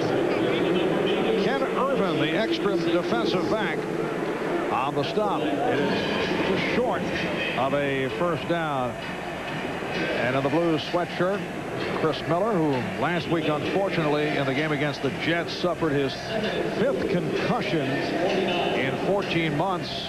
Head coach Rich Brooks telling us that he will undergo additional tests this week. And it's really a tough story because Chris Miller was playing so well, 18 touchdown passes this year, but he just, you know, you're afraid for him. Now Rypien going deep, but too far for Isaac Bruce. And just to get back to that for a moment, Marvin Washington, the guy, he got fined $12,000 for the hit on Chris Miller. But he said if that hit knocked him out, and I saw the hit, and it was, you know, it wasn't like a major, it wasn't like the Bruce Smith on Boomer Esiason kind of a hit, but there is a cumulative effect of those concussions on a quarterback. There was a game last year in which he got knocked out, and he has about a 20-minute ride back to his house. It took him 2 hours. He forgot where he lives. So it's really a very difficult decision. You know, you want the best for Chris. He's got a wife and a couple of kids, and it's just so hard to come up with that definitive medical explanation of whether or not he's safe to go back in and play football. Johnny Bailey has the first down. Rich Brooks telling us, though, that he did not think that Chris Miller will play anymore this season. And then decisions will have to be made. All right, let's take a look at the hit by Marvin Washington, number 97 for the Jets. He's going to jump up in the air and then come down, and there was some contact with the helmet, and then of course his head hit that AstroTurf, which typically causes as many problems as most. But again, it's that cumulative effect. I'm not sure that 2 years ago that one blow would have knocked him out the way that it did there. All right, first down from the 46-yard line. Troy Drayton, the tight end, making the catch, covered by Ken Irvin. Second reception of the day for Drayton. And just one final point on this whole thing. Rich Brooks, the head coach, considers Chris Miller to be a friend of his as well. He coached him at Oregon, and their relationship goes way back. But he really said, told us yesterday, he said, there's nothing I can tell Chris Miller. You know, I can't tell him that he can't come back and play football. He just has to make up his own mind and what's best for him and his family. 2nd and 7 from the 43-yard line. Robinson on a sweep. He is stopped at the line. Bryce Popp making the stop. Bryce Popp not been able to come up with a sack thus far today. Looking to add to that total. Comes in leading the NFL with 16. And really, I think the Rams have done a nice job both on Bryce Popp and Bruce Smith. We haven't called their name a lot. They're both those guys on the same side here, but you know, he's just one of those guys. You can send 2 or 3 blockers out there, and it doesn't really matter to Bryce Popp. He's just going to go right through them all. And this is an offensive line for the St. Louis Rams that has had its problems. 3rd down and 6. Rypien got the protection, and it is dropped. Isaac Bruce could not hold on.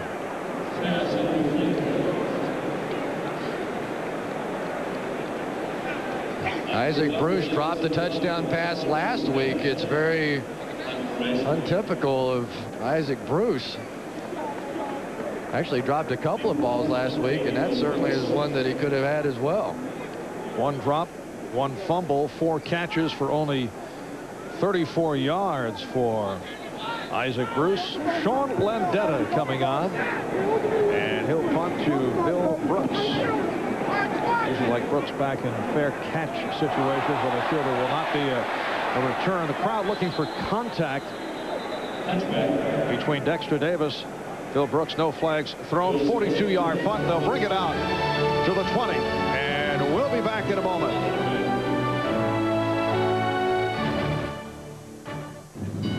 Day in St. Louis.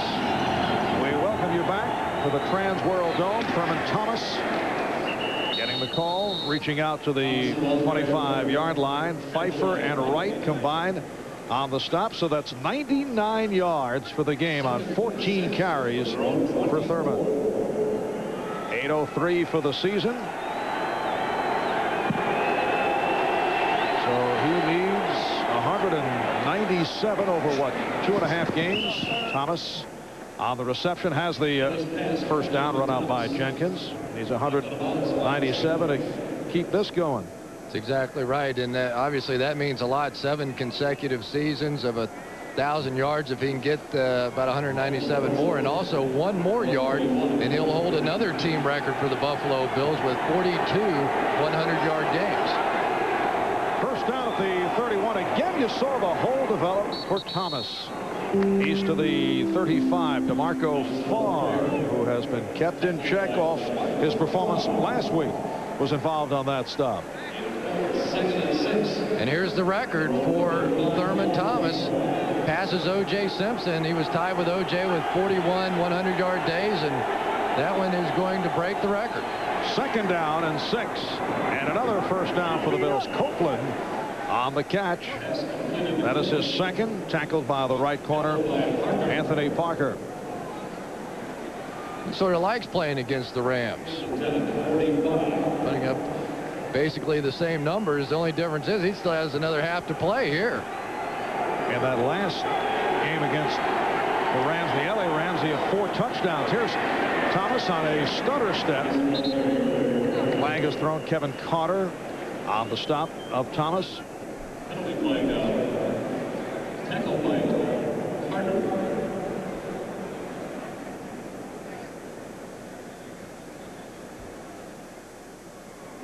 And the offside call against St. Louis.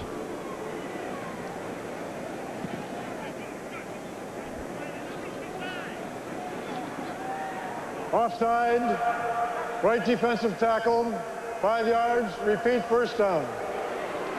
I thought Jimmy Jones looked like he got in there a little bit quickly, but you see part of the philosophy trying to get up the field and get the penetration, but really the running game of the Bills has slowed down that thought process for the Rams. It's a 1st and 5, and once again Buffalo Bills going for the chicanery. Thurman Thomas ended up with the ball and was stopped by Sean Gilbert. Ordinarily, a guy that weighs 305 pounds, you don't worry about blocking him on the backside because you figure Thurman Thomas is going to run away from him on that counter trey. But Sean Gilbert, the earthquake, just such a gifted athlete. Second down and 7. Soft pass is caught by Lonnie Johnson, and he runs it inside the 30-yard line. That's a gain of 21. Yeah, Lonnie Johnson starting to make some big plays now for Jim Kelly. Had a 52-yarder last week against the San Francisco 49ers, and this time he's working in man coverage against Roman Pfeiffer, and Pfeiffer went for the interception, and when he did, there was nobody back there to help him. So the Bills first down at the Rams 27-yard line. Off the roll on the play fake. Kelly completes. So Kelly and Brooks hook up another first down. McBurrows on the stop. Once again, he picked up 21. This was simply a product of the fact that Jim Kelly saw the way Sean Gilbert closed the last time, so they come back and they fake the counter tray. They all chase him across, and it gives Billy Brooks time to get wide open on the other side. Looked like maybe a face mask at the end of that play as well. It is a 1st and goal at the 7 for Brooks, his 5th catch. 5 catches, 69 yards, including a touchdown.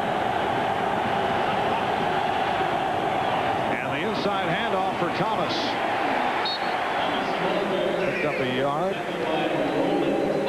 Roman Pfeiffer on the stop.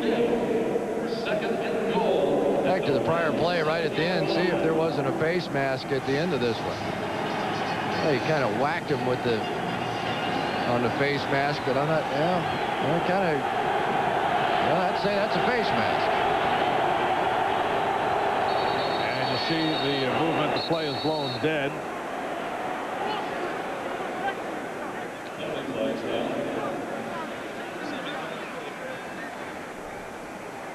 .7:25 remaining in the 3rd quarter. The Bills with a 21-13 lead. The penalty against Buffalo. A long drive by the Bills. False start, 68th offense, 5 yards, still second down. That is Corbin Lacina. Call for the false start. Earlier we discussed how poorly the Bills have done in the past in the red zone from the 20 in, but they've certainly done the job here this afternoon. They can get a lot better than that. Second and goal at the 12, and here they come again. And the flags follow. Bills pointing at the Rams. Rams pointing at the Bills. And it's called against the Rams. Encroachment, 98 defense, 5 yards, still second down. Jim Kelly loves himself after this. He got the cheap 5. You know, they got 5 the other way, and he said, all right, guys, you all hang in there. That's what the quarterback will say in the huddle. He said, now you hang in there. I'm going to give it a hard count. We're going to get that 5 yards back. Little change of the cadence. Getting the offside. Same play. It's Thomas. Short pickup. Kevin Carter among several to get to Thurman Thomas. Well, 8 penalties have been assessed on the Rams, only 3 on the Bills. It's a 3rd and goal at the 6.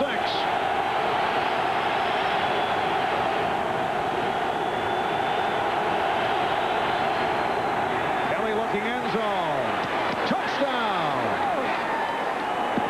So Kelly combines with Tasker for a 5-yard touchdown pass play for Jim Kelly, his 3rd of the game. And a lot of wide receivers would flinch a little bit with Keith Lau running right at their face.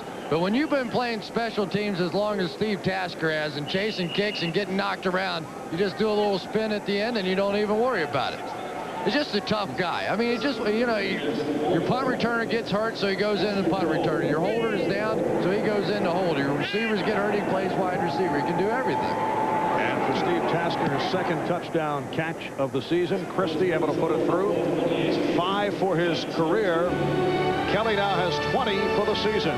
We'll be right back.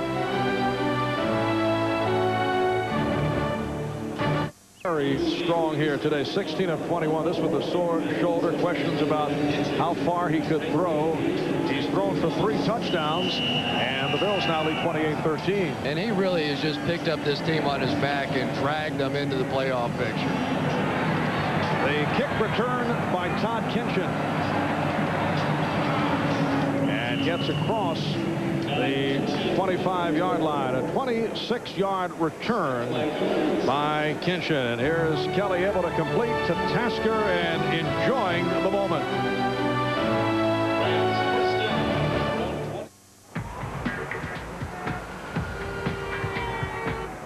Game 2 of our doubleheader. Most of you will see the AFC Central champion Pittsburgh Steelers take on the Oakland Raiders, who are battling for a wild card spot. And others will see another showdown with playoff implications as John Elway tries to lead the Broncos back to the playoffs, and they'll host the Seattle Seahawks.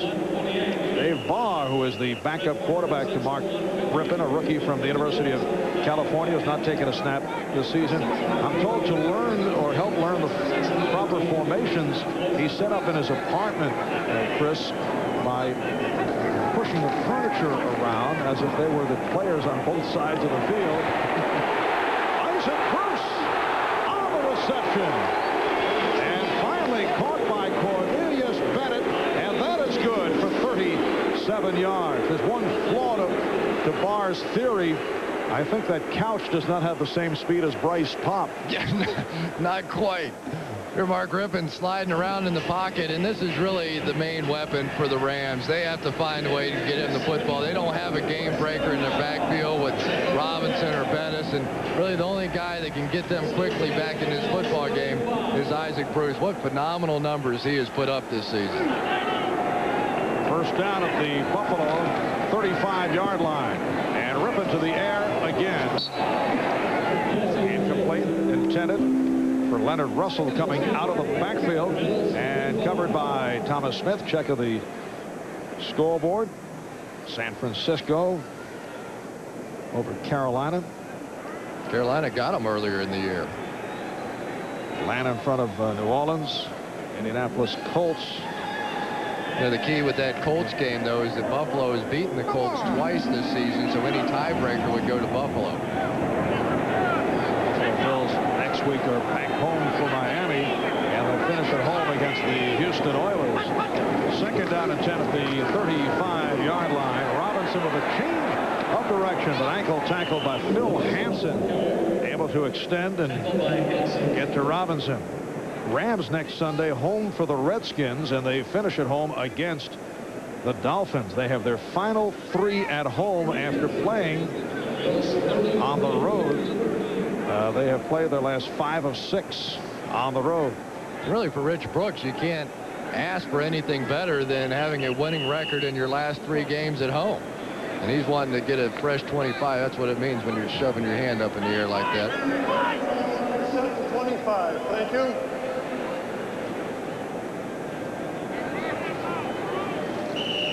Yes, the Redskins here in St. Louis next Sunday, and then Miami. And who knows which Miami team you're going to get. It'll be the Dolphins, not the Heat.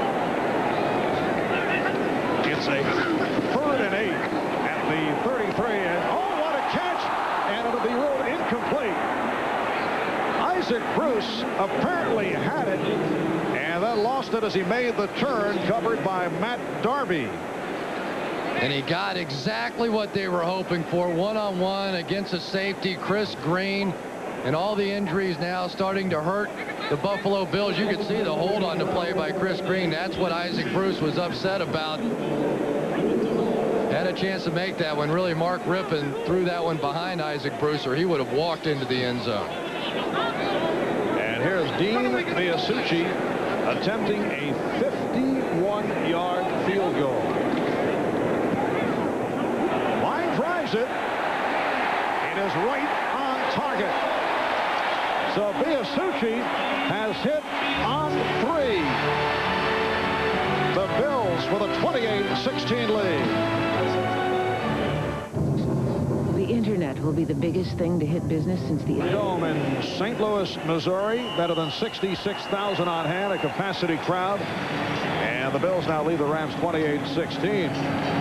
Rams in the past have not been a field goal kicking team, but that's not the case today, as Eric Holmes on the kick return moves across the 30-yard line. A 24-yard return. Brad Otis on the stop. First 13 games, they accounted for only 9 field goals. And today, Biasucci is 3 for 3. He replaced the rookie Steve McLaughlin some 6 weeks ago. Dean Biasucci, the all-time leading scorer in Colts history. Spent 10 years with the Colts. Originally went to Pittsburgh this year when Gary Anderson got released and went on to Philadelphia, but it didn't work out for him there. But he's been good here.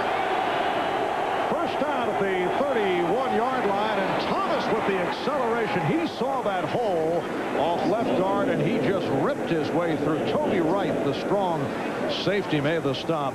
15 more yards for Thomas, who's run for 119. And the Rams always trying to get up and get that penetration. That time their linebacker, Carlos Jenkins, sort of got lost. He tried to go up in there and get between one of the gaps, and that left it wide open on the other side. Really, the Rams have not been playing this nickel defense very well at all today against the run. Holmes has replaced Thomas. Brooks on the catch at midfield, spun out by the right corner. Parker, sixth catch for Bill Brooks. 3:38 remaining in this third quarter. Buffalo Bills with a 28-16 lead on the St. Louis Rams. 28 points for the Bills, their season high 31 against Carolina. Here's Holmes with a burst and close to the marker. Carlos Jenkins on the stop. Yeah, the one thing about Derek Holmes, if you just give him the football and let him just run straight ahead, he's really good at that. The thing that I've seen him struggle with this year are the things that Thurman Thomas does so well. The counter trays, the reading, the slow developing plays, and trying to find the little holes. But Derek Holmes, they really like to get him about 6 yards deep and just let him go take off right up the middle. And he's a very big, tough, physical kid. He's carried it 5 times for 36 yards. They are measuring.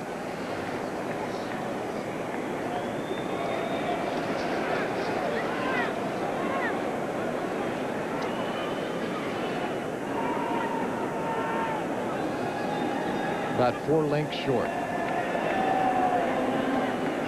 Going to be a 3rd and inches tonight right here on NBC.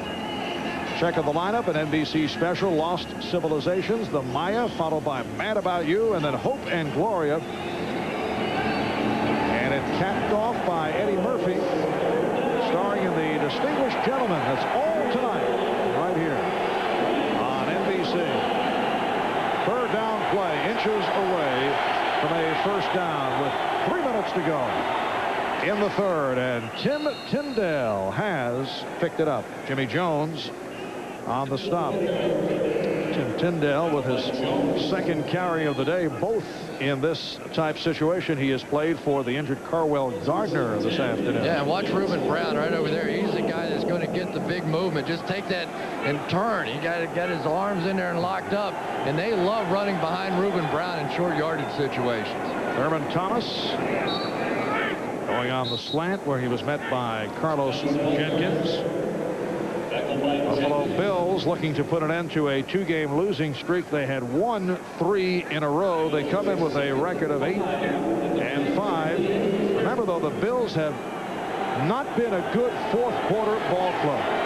They've scored only 3 offensive touchdowns in 13 games in the fourth quarter. Flag is thrown as Thomas gets the call. Kevin Carter making the stop. And the penalty against the Rams. You know, Marv, you talked about those fourth quarter problems. The last 3 weeks against the Jets, they blew a big fourth quarter lead and managed to hold on at the end by stopping the Jets on a 2-point conversion with no time on the clock. Against the Patriots, they blew a big fourth quarter lead and lost. And the 49ers. 75 defense. 5-yard penalty. Repeat, second down. In that 49ers game, of course, last week, we've talked about the big hit by Gary Plummer on Derek Holmes. So this has to be a concern for Marv Levy. Penalty on DeMarco Farr. Second down and 5. Thomas knifing his way, covered up by McBurrows. I don't know if Marv Levy is as concerned when he's watching Thurman Thomas run like this. I mean, it's just so important to get Thurman Thomas back in the lineup, and the added dimension. Yes, Derek Holmes can run the football, but he just doesn't give you that added dimension of a receiver the way that Thurman does. And again, Thomas on first down. Jimmy Jones, the nose tackle, making the tackle. Well, you look at the situation after 13 games. The Bills averaging 3.6 per carry. Look at today, though, just under 6 yards per rush.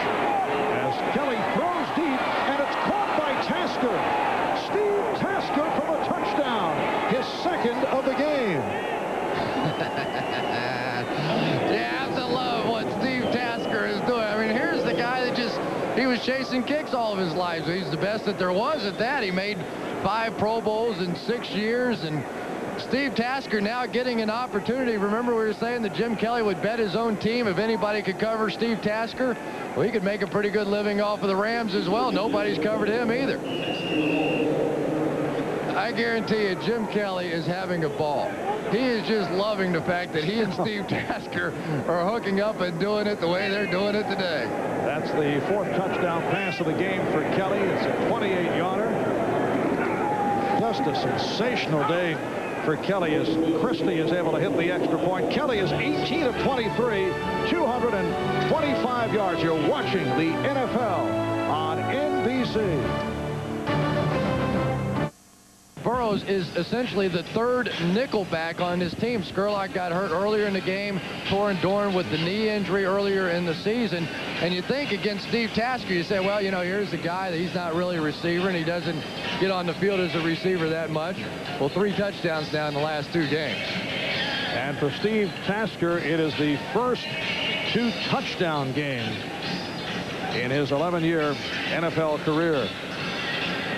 There's a lot of people at the beginning of the season that questioned the whole idea that Steve Tasker got the kind of raise that he did, but Jim Kelly probably chipped in a few bucks for him. He really lobbied hard to get Tasker to be a receiver, and the special teams coach kept saying, no, no, no, you can't have the guy, and ended up he pulled his hamstring earlier this season as a receiver.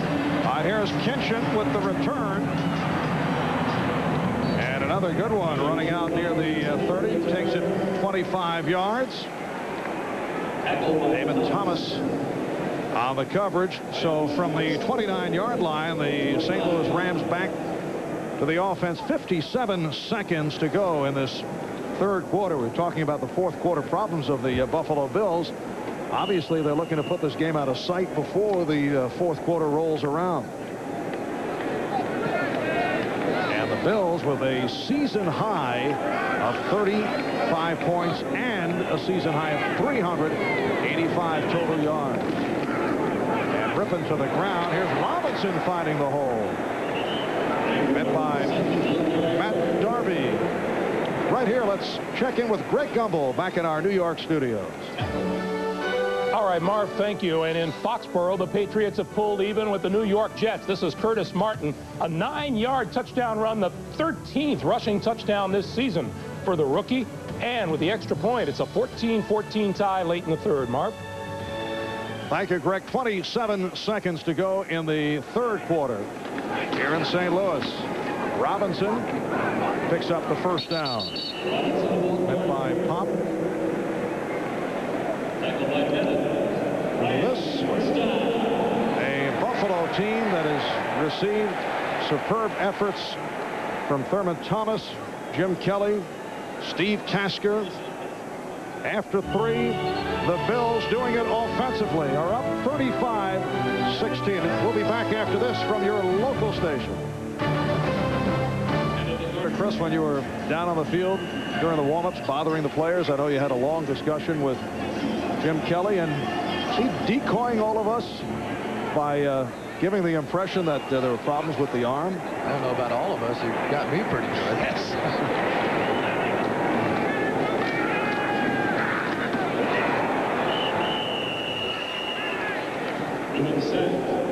And it's Bruce Smith and Jim Jeffcoat on the combination for the second Buffalo sack of the day. But Jim Kelly, I mean, I really do believe, I talked to him on the phone last night and on the field before the game, and I watched him warm up, and it was a very slow, methodical process, and he was really not wanting to strain his arm at all. And so I do think that it's bothering him a little bit. He said it hurts him a little bit in the front, a little bit in the back. But obviously here in the warmth of the dome and the not being in Buffalo and outside, maybe things just loosened up. And that is sack number 3 for the Bills. Bruce Smith getting to Mark Rypien, but a flag is thrown, and the call is against the Rams. All right, I thought Bruce Smith played his best football game of the season last week against the San Francisco 49ers on national television. And 79 offense, penalty declined, third down.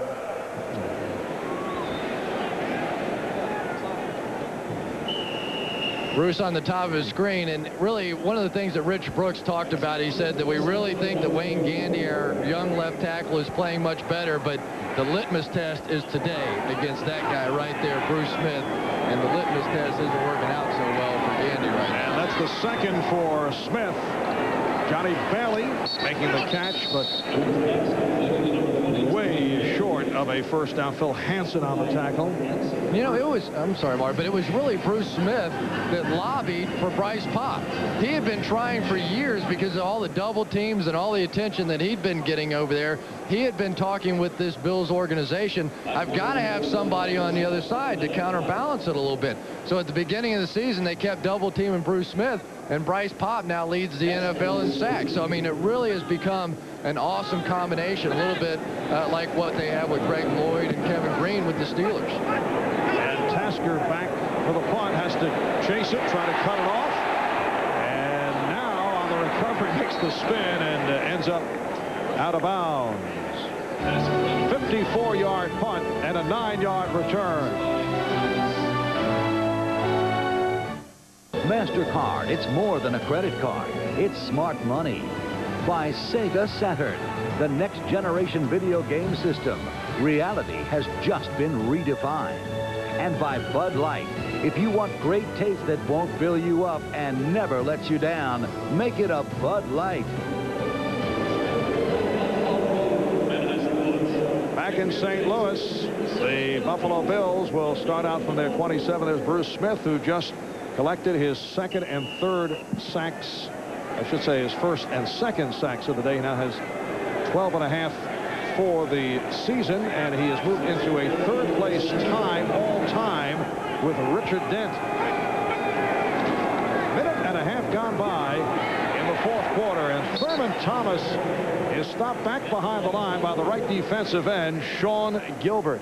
I think Sean has made that move over to the end position rather nicely now. He seems to be comfortable. He was the tackle forever and a day here and played so well. There are some questions about Sean last year. People question his effort, but he certainly has come back rededicated this season and played well. Second down play. And Kelly able to complete to Tasker and has a first down. Keith Lyle up from free safety to make the stop, and that is good for 11. And Steve Tasker is becoming a force. I mean, this is no longer a fluke. What Steve Tasker has done the last couple of weeks, he really has a nice understanding of the offense, found the hole in the zone defense right there, took a pretty good club to the head at the end, but he is quickly becoming the favorite target of Jim Kelly. Made his fourth catch of the day. Thurman Thomas getting the call once again.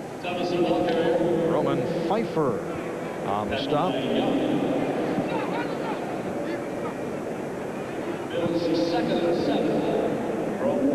Andre Reed, Jim Kelly was joking before, and he said, you know, Andre, when you come back now, we might have room, maybe special teams, you know, something third receiver. We might be able to find a way to work you back in. And it's Thomas. Flag is thrown as Thomas works his way up to midfield for a first down. Gerald McBurrows on the stop. And the crowd finally got something to cheer about when the umpire got knocked out. Ball against Buffalo.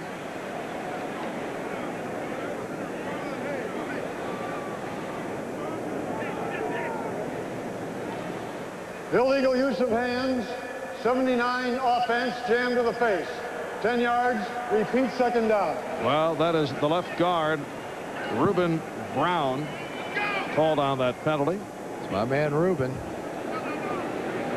Right in the middle of your screen. And Ed Pivnik going to throw the flag, and Thurman Thomas will get him back for it. Payback's tough in this league, even for the referees. Second down and 17. Brooks in motion. And that was tipped. Pass intended for the tight end Klein.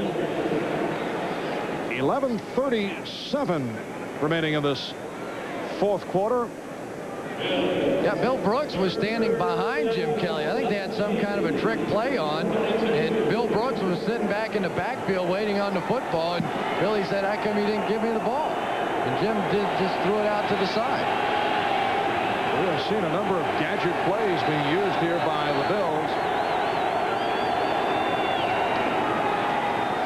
Holmes to the outside. Showing his speed, able to make the turn, forced out by Keith Lyle. So Derek Holmes with a 12-yard advance. Going back to that Bill Brooks play, they're going to fake the counter tray, and Bill Brooks is going to circle back around. You see him just standing behind Jim Kelly, and Jim forgot to give him the ball. And the two veterans are going to target. Bill wanted the ball, too. Bill saying I was coming around that way. That's right. So fourth down and 5 and more, punting to Kinchin. Oh, Kinchin looking to peg it. Looked like a forward pass attempt, though. 49-yard punt. And we'll be right back. To welcome you back to St. Louis, Missouri, where the Buffalo Bills lead the St. Louis Rams 35-16. 4 minutes gone by in the fourth quarter, and the Rams starting out from their 10-yard line. Rippon finding Kinchin. Broke the tackle. Picked up the first down. Tom by Chris Green, and he went for 15 yards. Now, coming into today's play, Buffalo battling to clinch a playoff spot, and a win today would go a long way in that direction. And Buffalo, really, they impressed me last week, especially going into San Francisco. And I felt had the game in hand. But for that fumble, they would have gone up 17-10 and playing against what is now considered to be the best team in football. Marv Levy's squad did a great job. And then you couple that with the fact that Kansas City on Thanksgiving Day went in and played the Dallas Cowboys very tough. I don't know that the AFC is quite there yet, but they certainly are inching closer. Isaac Bruce on the catch, goes for 15. That's his 6th reception. But the scary thing for the rest of the AFC is if this Buffalo team can continue to win, because we have seen in the past that in January playoff games, Marv Levy's team, they don't lose in Buffalo. So as they continue to win football games, and now with the emergence of Thurman Thomas and Steve Tasker giving Jim Kelly a weapon, this is becoming a much more dangerous team come playoff time than really what I thought they were a couple of weeks ago. And there is the prospect of Andre Reed, who was hoping to play today, making his return perhaps next week. I know Andre was not that pleased with the way things went during practice this week. He really didn't feel that he was ready. He's missed 8 games with the pulled hamstring, but could see him next week or for the final game of the regular season against Houston, and that's certainly going to add to the Bills' arsenal. Well, I thought it was a good decision by Marv Levy and the staff. You don't want to take a chance with a guy that come playoff time could make the difference. You know, every time there's a playoff game in Buffalo, Andre Reed just keeps making plays. 2nd down and 10. Bailey on the reception, steps out as he picks up 1st down. The free safety, Kurt Scholes. You know, when you break it right down, though, in the AFC, Kansas City still has to be considered the front runner. In Oakland, they've been struggling. They don't have their quarterback healthy. But Kansas City and right now the Buffalo Bills appear to be the class of this league. What about Pittsburgh? Excellent point. Pittsburgh now with the 6-game winning streak, hard to exclude them, especially given the fact that their defense is back intact and playing the way that they are. Really a big test today for the Raiders. They have to get back on their winning ways because Pittsburgh is basically going the same route that they went a season ago. They won 7 straight games at the end of the year, lost a meaningless game to San Diego, the final regular season game. But this Buffalo Bills team now is so much different than what they were a season ago. Huge game next week against Miami, of course, but this is a team now led by their defense, and should this offense ever catch up to it, it could be tough. And again, the drop by Bruce, so that was more difficult. Thrown slightly off. Covered by the inside linebacker, Marlo Perry.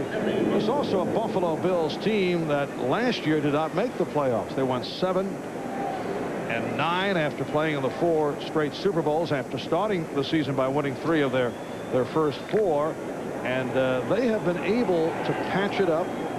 John Butler, the general manager, and the whole staff, they've done a terrific job in getting this club right back. And that was one of the points that Marv Levy made, that he thought because they went to the Super Bowl every year, those 4 years in a row, that they had the opportunity to essentially take a month off by not playing. They got healthy. They had a little more time for rehab and to get their act back together in the offseason. And he thought totally being out of the playoffs could be beneficial to them this season, and it certainly appears that it has.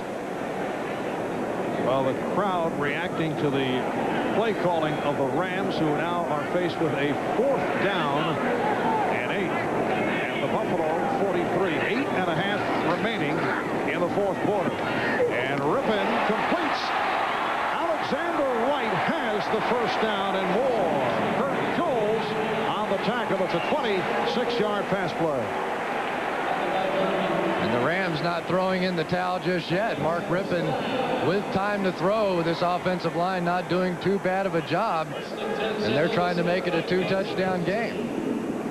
Rams quick to the line for this 1st down at the 18. Rippon's pass knocked down. Intended for Russell. Like Jeffcoat got a piece of it.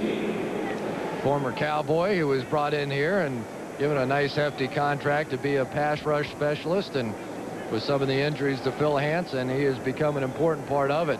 And that's one of the things that you like to do, is you like to have a lot of veteran guys around. I remember talking to Bill Parcells about this Buffalo Bills football team. He said a great thing that Marv Levy's been able to do is been able to keep that core element of guys together, and they know how to win and they know how to play come playoff time, and that's what makes them so difficult to beat. 2nd down and 10, and Rypien is taken down. Taken down by Carl Wilson, who comes up with his first sack of the season. Well, coming up next on most of these NBC stations, game 2 of our NFL doubleheader. Most of you will see Pittsburgh and Oakland. Some of you will see Seattle and Denver. That is next, right here on NBC. Check your local listings. Intended for Isaac Bruce. And Rypien is upset. Jim Jeffcoat was all over Mark Rypien. I think Jeffcoat liked it and Rypien didn't. At the end of the play, yes. At the end of the play, Jeffcoat's going to get a pretty good piece of him. No, he didn't. But he did something to him. What did he do? Might have poked him through the face guard. Got a little piece of him. It's a 4th and 13 at the 21. And Rypien able to complete for the first down. Let's see, right at the market of Johnny Bailey, and it is a first down.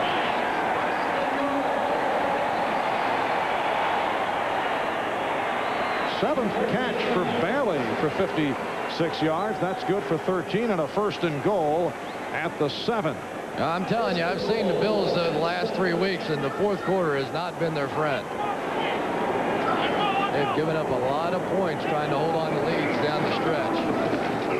Rypien incomplete. Kinchin not able to hold on. He was covered by Bennett. It'll be a 2nd and goal at the 7 with 7:04 remaining in this 4th quarter. Buffalo 35 and St. Louis 16. Rypien is now 23 of 40, 286 yards, 1 touchdown.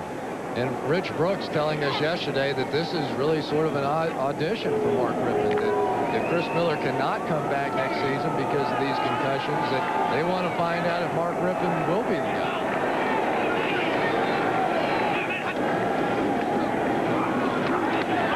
It is broken up. Bennett got a piece of it. He's upset. One of the interception that was intended for Isaac Bruce. So that brings up a 3rd and goal at the 7. Yeah, there's so many free agent quarterbacks out there right now. Jeff George and Rodney Peete and Dave Brown and Hostetler and Harbaugh and Esiason and Neil O'Donnell. And obviously a lot of those guys will end up signing with their team. But it's going to be very difficult for the Rams to try and go out and draft anybody that would make a difference, because there really just aren't any players coming out. Peyton Manning from Tennessee, the only one that really seems to be a star, but he's young. Rypien facing the pressure. Again, throws incomplete. The tight end Troy Drayton was in the area, and it means a 4th and goal at the 7.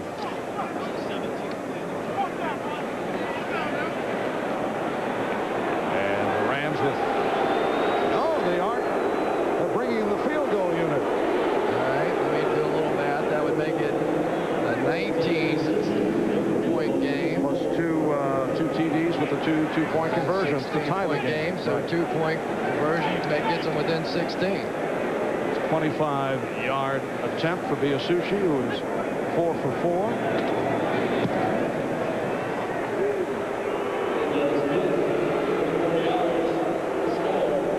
So the Bills now lead the Rams 35-19.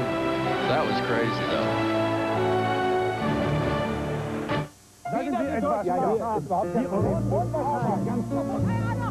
Rams World Dome, which is part of America's Center, the new expanded convention complex here in downtown St. Louis. Miyasuchi getting set to kick it off.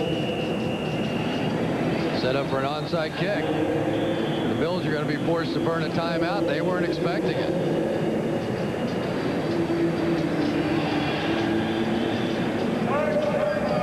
Yes, the front line of the Bills, the up men calling for the timeout. And Marv Levy upset that he has to use this timeout. 6:52 left in the fourth quarter. Buffalo up 35-19. And let's see how the Rams play it when the Bills head back onto the field. Marv, the big subject today has been free agency, and I saw the commissioner in the studio, in the NBC studios there, talking to the guys, but they really want to eliminate or cut down on the player free agency, and I can understand the reasoning behind it, but it's a little hard for me to swallow when the franchise free agency is running rampant the way that it is, and all of a sudden they want to cut back on the player free agency.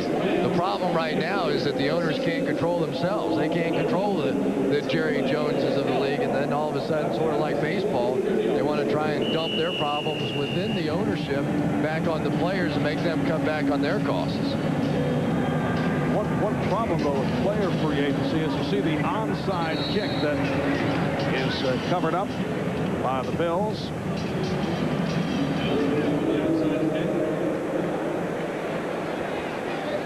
Like Justin Armour was able to get to it. The one problem is the lack of identification I think you have with NFL players because of the constant movement. We saw it with Plan B. It always seemed there was a body of players moving from team to team, and obviously there are so few trades made in the NFL because of the free agency, but it's tough if you're trying to sell an image where guys are always on the move. I don't know what the answer is there. Well, the perfect situation is if they can stay with their teams, but you also, as a player, can't get your market value if you're forced to stay with the team under the old system. And Holmes finding the hole, and Holmes goes all the way. Derek Holmes ripping through on a 38-yard run. So Buffalo now leads 41-19. I think that Derek Holmes has now finally forgotten completely about that hit by Gary Plummer a week ago. This has been the play that has just absolutely killed the Rams all day. The counter tray, huge holes inside, and the Rams more or less have rolled over and died here in the fourth quarter of this one. Second touchdown of the game for Holmes, fourth of the season. 7 carries, 85 yards. Went for 38, and Christie puts it through, so the Bills now lead 42-19.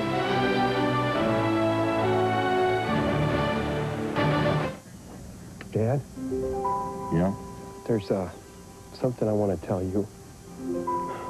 What is it, son? Well, Dad, you're my dad. And I love you, man. You're not getting my Bud Light, Johnny. For the great taste that won't fill you up and never lets you down, make it a Bud Light.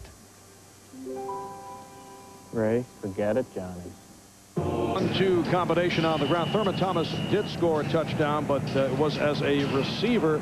But on the ground, combination of Thurman Thomas and Derek Holmes have had a terrific day. Here's J.T. Thomas on the return.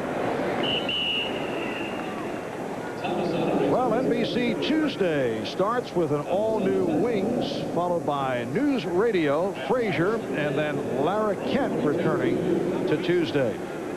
That'll be an all-new John Larroquette show right after Frazier, Tuesday here on NBC. 6.5 minutes to go in this fourth quarter. And the Rams start out from their 22nd yard line. Rippon. The injured Chris Miller.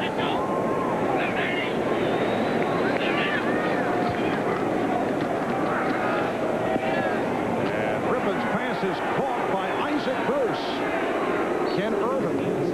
tackle. 26-yard pass play, 7th catch of the day for Bruce. And a first down at the 47. Griffin's pass intended for Kitchen. And a flag is thrown. He was covered by Irvin. Irvin was suspended.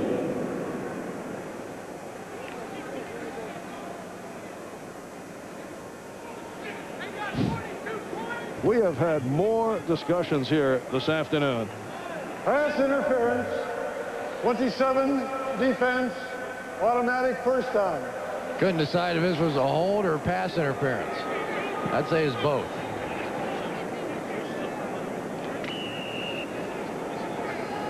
Kenny Irvin, the young man on the coverage there, is someone, though, that Wade Phillips likes, and they've been trying to work him in a little bit more, especially with the injuries that they've had in the secondary.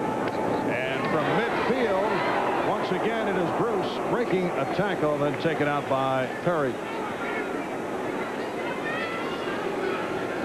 So Isaac Bruce has gone over the 100-yard mark, and he has passed Elroy Crazy Legs Hirsch for the Rams single season record of now 9 100-yard receiving games. Marv Cook, covered by Marlo Perry. For Cook, it is his first reception. A good ball game coming up after this one on NBC. Of course, a big game with the Raiders taking on the Pittsburgh Steelers. It's really a showcase, I guess, for Billy Joe Hobart out there. He came in that Kansas City game in the second half and took the Raiders down to a couple of touchdowns, but I don't know if he's seen the likes of a defense like that Pittsburgh Steelers that he's going to see today. All right, from the 28-yard line, again, a flag is tossed. David White was trying to pry the ball loose, but the hold is called against St. Louis. You know, always the big question, Marv, now in the AFC is, can anybody get past Dallas and San Francisco? The game, Pittsburgh and Oakland, and Pittsburgh appears to be one of those teams that maybe, you know, even last year I thought that in that game against San Diego, had Pittsburgh won that game at home,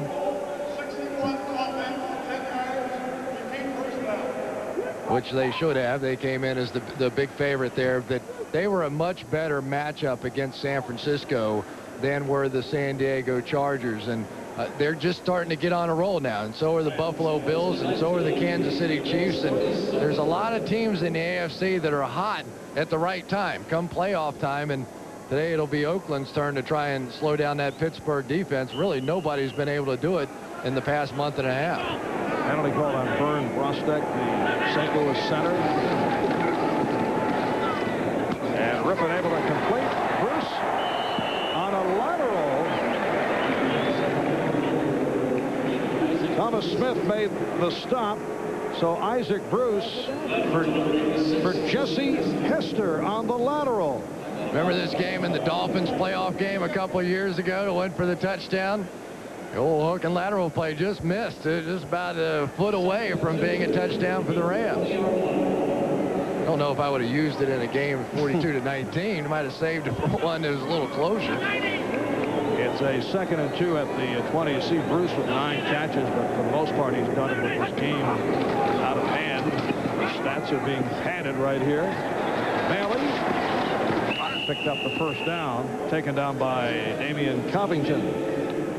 You know, the one really surprising thing about the Pittsburgh Steelers, at least in my mind, is that they haven't signed Neil O'Donnell to a contract yet. He's going to be a free agent at the end of the season, and there's some salary cap concerns, but you would think that there would at least be some discussions opened up, because when Neil O'Donnell went out for the Pittsburgh Steelers this year, that offense just simply was not the same. And there's been some talk, well, maybe they don't care because they have Cordell Stewart and they might put Cordell Stewart in their quarterback, but having a guy that has the versatility to play running back and wide receiver and quarterback and do some different sort of gimmicky things, he would like to chase Cordell Stewart around a little bit. That's one thing, but playing quarterback day in and day out for the Pittsburgh Steelers on a team that good, I just don't think that's going to happen right now. Maybe a couple years down the line, but Neil O'Donnell has to be the guy for the Steelers. And Rypien able to complete to Cook. Took a hard hit. That's good for 12 yards. As he was met by Matt Darby, it'll be a 1st and goal at the 5. Down to 4 minutes to go in this 4th quarter. And Rypien throwing for the end zone goes incomplete. So Rypien is now 29 for 50, 360 yards, but for the most part, the Rams have done it with field goals. Yeah, sort of the reverse of that Super Bowl game that he played against Jim Kelly, Super Bowl 26, in which Jim Kelly lost but piled up all the stats, and Mark Rypien had the much more efficient day. For Jim Kelly, this has really been one of the best days that we've seen him have this season. He has put the ball right on the money, and a big reason why their ability to run the football today. All the pressure wasn't on him to do it with the passing game. 2nd and goal down to the 5-yard line. And it is a touchdown as Rypien finds Hester for Hester's 3rd touchdown reception of the season. A wide open Jesse Hester, who's made his return from the injured thigh, sat out the last few weeks. And the Rams are on the board once again. I still can't get used to him shooting the fireworks off inside. Yes. It makes me jump every time that they do it. Jesse Hester working back underneath the tight end, and as a man-to-man coverage guy, it's just so difficult to try and get your way off of the pick. And the Rams going for the 2-point conversion. They are 1 for 3 this year in that department. Make it 2 out of 4 as Rypien completes to Bailey. Well, the plan of Rich Brooks when he went for the field goal, and we were talking about he would need 2 touchdowns plus 2 2-point conversions. Right here, let's check in with Greg Gumbel back in New York. All right, Marv, thank you. At New England, after the Jets had taken the lead, this is the kickoff. Dave Meggett fumbles. Troy Brown picks it up and takes it the rest of the way. This is a 96-yard play, and the Patriots regain the lead, 24-21. 5.5 to play at Foxborough, Marv. All right, Greg. And you know Bill Parcells will claim that he drew that play up. Oh, yes.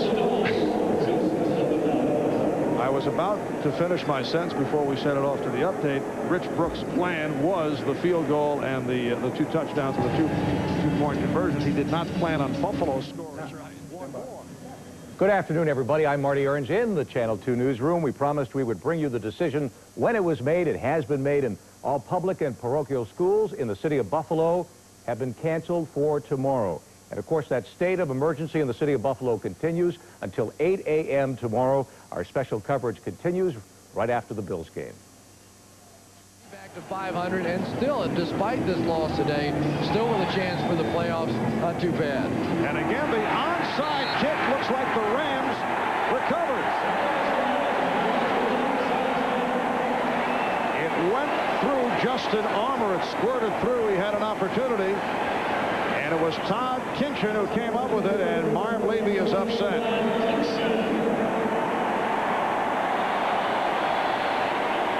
And one of the Bills really tried to attack this ball and make the play, and it just goes right through his hands. I think that, again, that was Justin Armour who tried to get out there and make that play, and it just slipped right through his hands. You know, and as a wide receiver, that's a play that I'm sure Marv Levy would hope that he would make. But the ball was kicked so hard that Justin Armour was unable to hold on to it. So the Rams, down by 15, take over at the 39-yard line, but the play blown dead. Buffalo with 2 timeouts remaining. St. Louis has 3 left. Charge timeout. Buffalo. Well, apparently the Bills had called for time. Ladies and gentlemen, today's attendance, 624. All right, a look at the stat line. Jim Kelly, 19 of 25. He's had a brilliant day. 237 yards, 4 touchdowns. Picked off once. Rypien, 29 of 50 for 370 yards. Remember, earlier we showed you the Super Bowl matchup when it was Jim Kelly in Buffalo against Mark Rypien and the Washington Redskins. Almost reversed, isn't it? The efficient day out of Rypien and the MVP of that ball game, and today Jim Kelly. Marv Levy upset a moment ago about not being able to handle that onside kick. I'm sure there are thoughts of that game 3 weeks ago when Buffalo played so well in the first half against the Jets, and the Jets came all the way back and nearly pulled out the tie in the final seconds, and then Hail Mary that was thrown by Boomer Esiason. And that is almost picked off. The pass intended for Isaac Bruce. Marlo Perry with a shot at it. 3:47 remaining in this fourth quarter. The Bills with a 42-27 lead on the Rams. Steve Tasker did the best he could to explain to Marv Levy what happened on the onside kick, and I don't think Marv wanted to hear it. Second down and 10. And again, almost picked off. Intended for Todd Kinchin. You know, one of the things that has happened this year for the Buffalo Bills is they've discovered a couple of new players. Mark Maddox, their linebacker, went down with that knee injury, and Monty Brown and Marlo Perry really have stepped up. Jeff Burris went down at the cornerback position, and Marlon Kerner's come in there and done a nice job. And Marv Levy says that this has been his best group of young players that he's had to deal with. It's been forced on him a little bit because of free agency and some of the guys leaving, but the young players on the Bills really have done a nice job. And the 3rd and 10 is completed to Bailey, but he is kept away. Not able to pick up much. Ken Irvin, a rookie from Memphis, a 4th-round draft pick, who's played well, making the stop on Bailey. Ooh, and there's a serious strawberry on that arm. So the Rams call for time with 3:27 remaining in this fourth quarter. Reminder, coming up next on most of these NBC stations, game 2 of our NFL doubleheader, and most of you will see the AFC Central champion Pittsburgh Steelers go up against the Oakland Raiders, who are battling for a wild card berth. And others will see John Elway and the Broncos trying to make it back to the playoffs, going up against the Seattle Seahawks.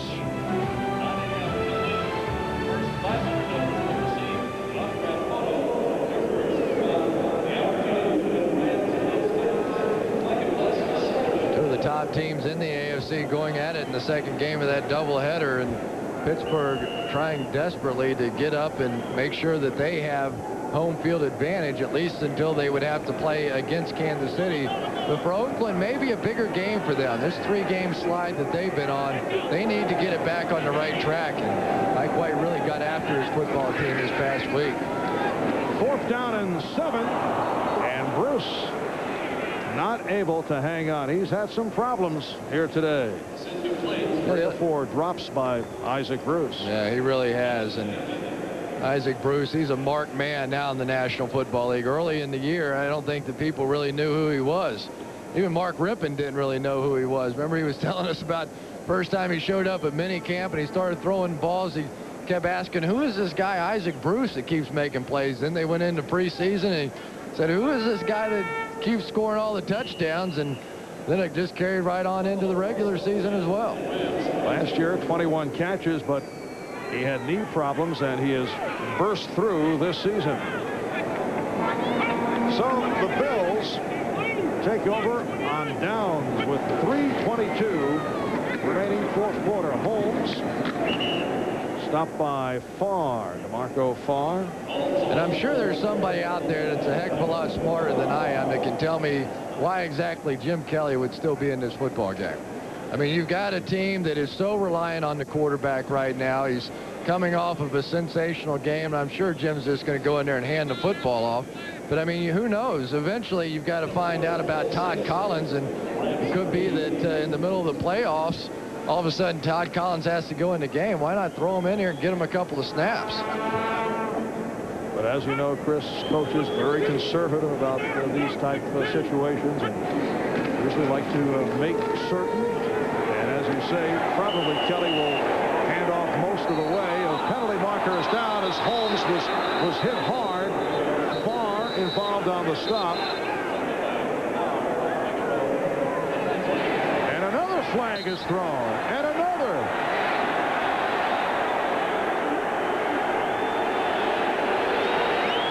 I'd say the pockets are empty right about now.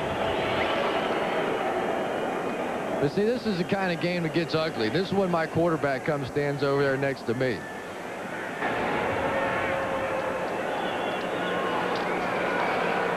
Personal foul, unnecessary roughness, number 53, throwing an elbow.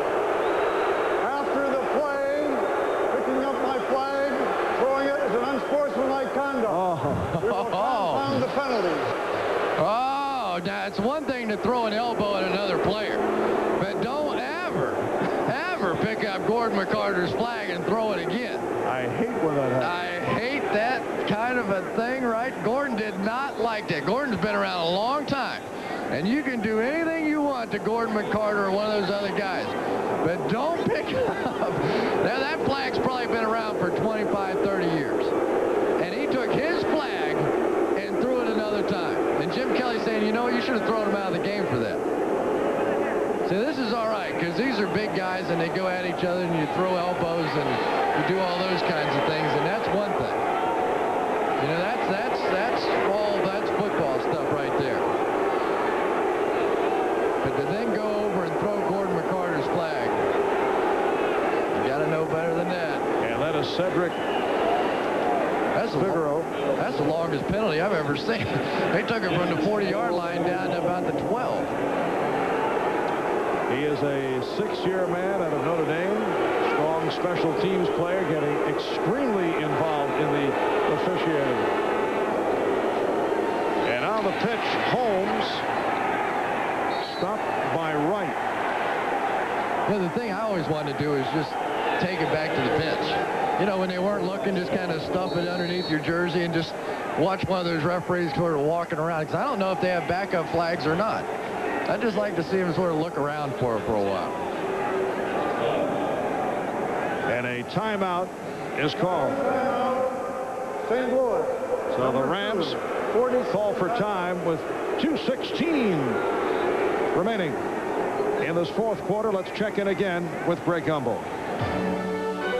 All right, Marv, Barry Switzer will be on the barbecue in Texas. 2 consecutive 4th and 1s from his own 29 failed under 2 minutes to play. And then Gary Anderson with less than a minute and a half from 42 yards out. The Eagles beat the Cowboys 20-17, Marv. Oh, thank you. Thanks, Greg. Uh-oh.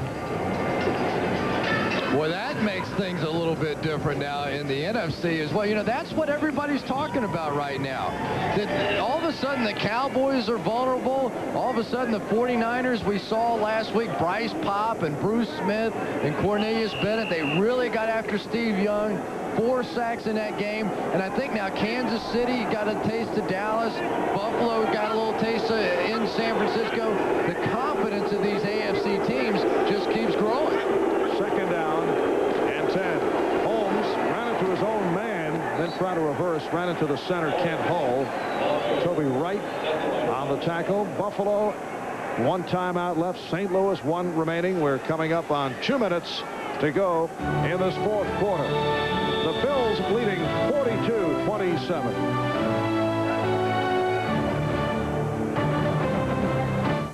Well, the Buffalo Bills, 217 on the ground, 232 in the air. Very well-balanced attack.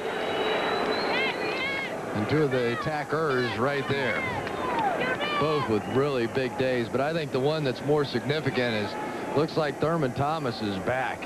He had that hamstring, and he's been playing for a couple of weeks, but really never looked like Thurman Thomas, but today he looks like he's healthy and ready to make a little playoff run. 129 yards on the ground on 24 carries. Derek Holmes coming through in solid fashion. Holmes in the backfield right now. So 2 minutes left in the fourth quarter. 3rd down and 8 at the 10-yard line. Kelly changing the play and telling Holmes. Here's Holmes with the short pickup. Pfeiffer on the stop. 11 carries, 90 yards for Holmes. His big gainer, the 38-yard run for a touchdown. And he's played well today. It's going to be interesting in that next game coming up. Tim Brown, of course, the great receiver for the Raiders, is going to be matched up against a Pittsburgh secondary that really has been banged up. And Carnell Lake, a guy that had played safety, a Pro Bowl safety, is going to be forced in the nickel situations to go one-on-one many times against Tim Brown. And for Billy Joe Hobart, he's going to have some opportunities to throw the football. It's just a matter of whether he can get it off against Greg Lloyd and Kevin Green and the guys they have up front. Buffalo calling a timeout. They have the field goal unit on. You see Steve Christie, who earlier missed from 50 yards away. This is about a 26 or 27-yard attempt. So that is coming up next on most of these NBC stations. Pittsburgh and Oakland with Dick Enberg and Paul McGuire and Phil Simms. Seattle and Denver will be seen in certain areas of the country. Check your local listings for the game that is in your area. Yeah, the other guy that sort of broke out a little bit last week was Bam Morris. You know, that had been the one question mark around the Pittsburgh Steelers is, you know, when the cold weather comes, they used to always really be able to run the football so effectively, but they really had not. And then Bam Morris last week over 100 yards, and he may well be the final piece of the puzzle. If he starts running the ball like that, the Steelers may well be on a run. And these guys are having fun. Billy Brooks is with a sensational year, and Jim Kelly today playing about as well as he can. And next time he tells me anything about his arm hurting, I'm just going to scoff at him. He actually just wanted you to get away from him during the pregame routine. 4 touchdown passes for Kelly. His career high 6 against the Steelers back in '91. Field goal attempt by Christie. And it is good. So the Bills now lead 45-27 with 1:10 remaining in this fourth quarter. They're back. 45 points for the Bills, the most since they recorded 47 against Miami back in 1993. Thurman Thomas with 129 yards along with 3 receptions, 1 touchdown. Well, he certainly enjoys playing against the Rams. In the last meeting between these two teams, Thurman had a career day, 4 touchdowns, 1 receiving, 3 rushing back in September of '92 as the Bills were able to cruise to an easy victory over the Los Angeles Rams. 3 of the touchdowns coming in the first half. This is the one I like here, Mr. Referee. That one's for you. They left his flag right in the pocket, too. So Thurman Thomas has been able to thrive against the Rams in the last 3 meetings. Yeah, the only guy that doesn't look like he's having any fun is Andre Reed. Andre's over there, and you know he's dying to get back in there and be a part of this mix because all of a sudden this football team is getting good. Christie with the kickoff. Played by Bailey. Johnny Bailey on the return. And stopped up at the 23-yard line. So the Buffalo Bills on their way to a record of 9-5, and the Rams will go to 7 up and 7 down. You know, a huge game next week against Miami, and that could well be a game that for the Miami Dolphins that they have to win just to stay in the hunt. And Marv Levy, I'm sure, would love nothing better than to get rid of the Dolphins. Because the Dolphins, even though they're struggling and a lot of crazy things happening down there right now, still I'm not sure that's a team you'd want to face in the playoffs. All right, the completion to Bailey. Stopped by Jeffco. That is the 9th catch of the day for Bailey. Dave Barr has come in at quarterback. Start moving the furniture around. Dave Barr, rookie from the University of California. Second string quarterback. Signed with the Rams as a free agent. Originally a 4th-round draft pick of the Eagles. And Barr running it out of bounds. 31 seconds remaining in this 4th quarter. Once again, let's check in with Greg. All right, Marv, this is the game most of you will be seeing once this game winds down. Pittsburgh series for Mark Griffin. That's coming up next. And most of you will see Pittsburgh and Oakland. Here's Barr throwing his first pass of his NFL career. And it was incomplete, intended for J.T. Thomas. Dave Barr, as a junior at the University of California, set the Pac-10 record for passing efficiency. And Rich Brooks very familiar with Barr because back in '91 he led California to a dramatic comeback against Brooks and his Oregon team. Right. And right now everybody in America cheering for completed passes to keep this clock running. Down to 26 seconds to go.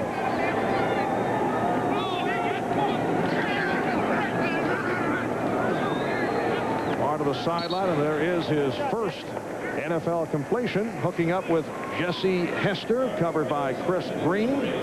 We're down to 20 seconds. Check that. Completed passes inbounds. Right. Heck of a day there for Thurman Thomas. And I just wonder if he didn't come in a little bit extra motivated today, because he was getting ripped on the talk shows in town. He had a great first half against the 49ers, 10 rushes for 40 yards, but then got the cramps, and they kept showing him on the sideline underneath the hood, and a lot of the fans thought that he didn't make the full effort to get back in the game. And Barr once again completes to Hester, but this one is inbounds. It's good for 17. And a first down for the Rams, for those of you still scoring at home, but that will wrap it.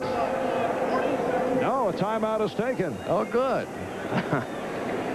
This is one of the longest, certainly the longest game, aside from overtime, that we have experienced as we come up on, what, 3.5 hours, and that is the final timeout. It's like that old Johnny Carson routine, you know. Get the big round of applause. That is the final timeout. Hey, all right.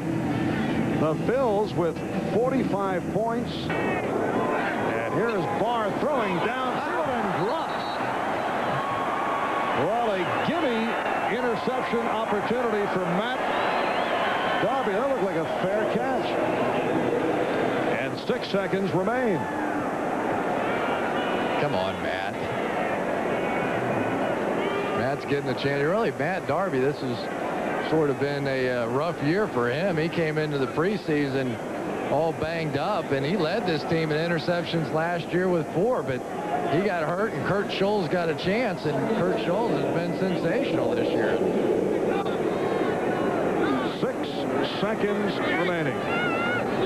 Crowd has been filing out since the late 3rd quarter, and Barr puts up a top fly. Infield fly rule. Yes.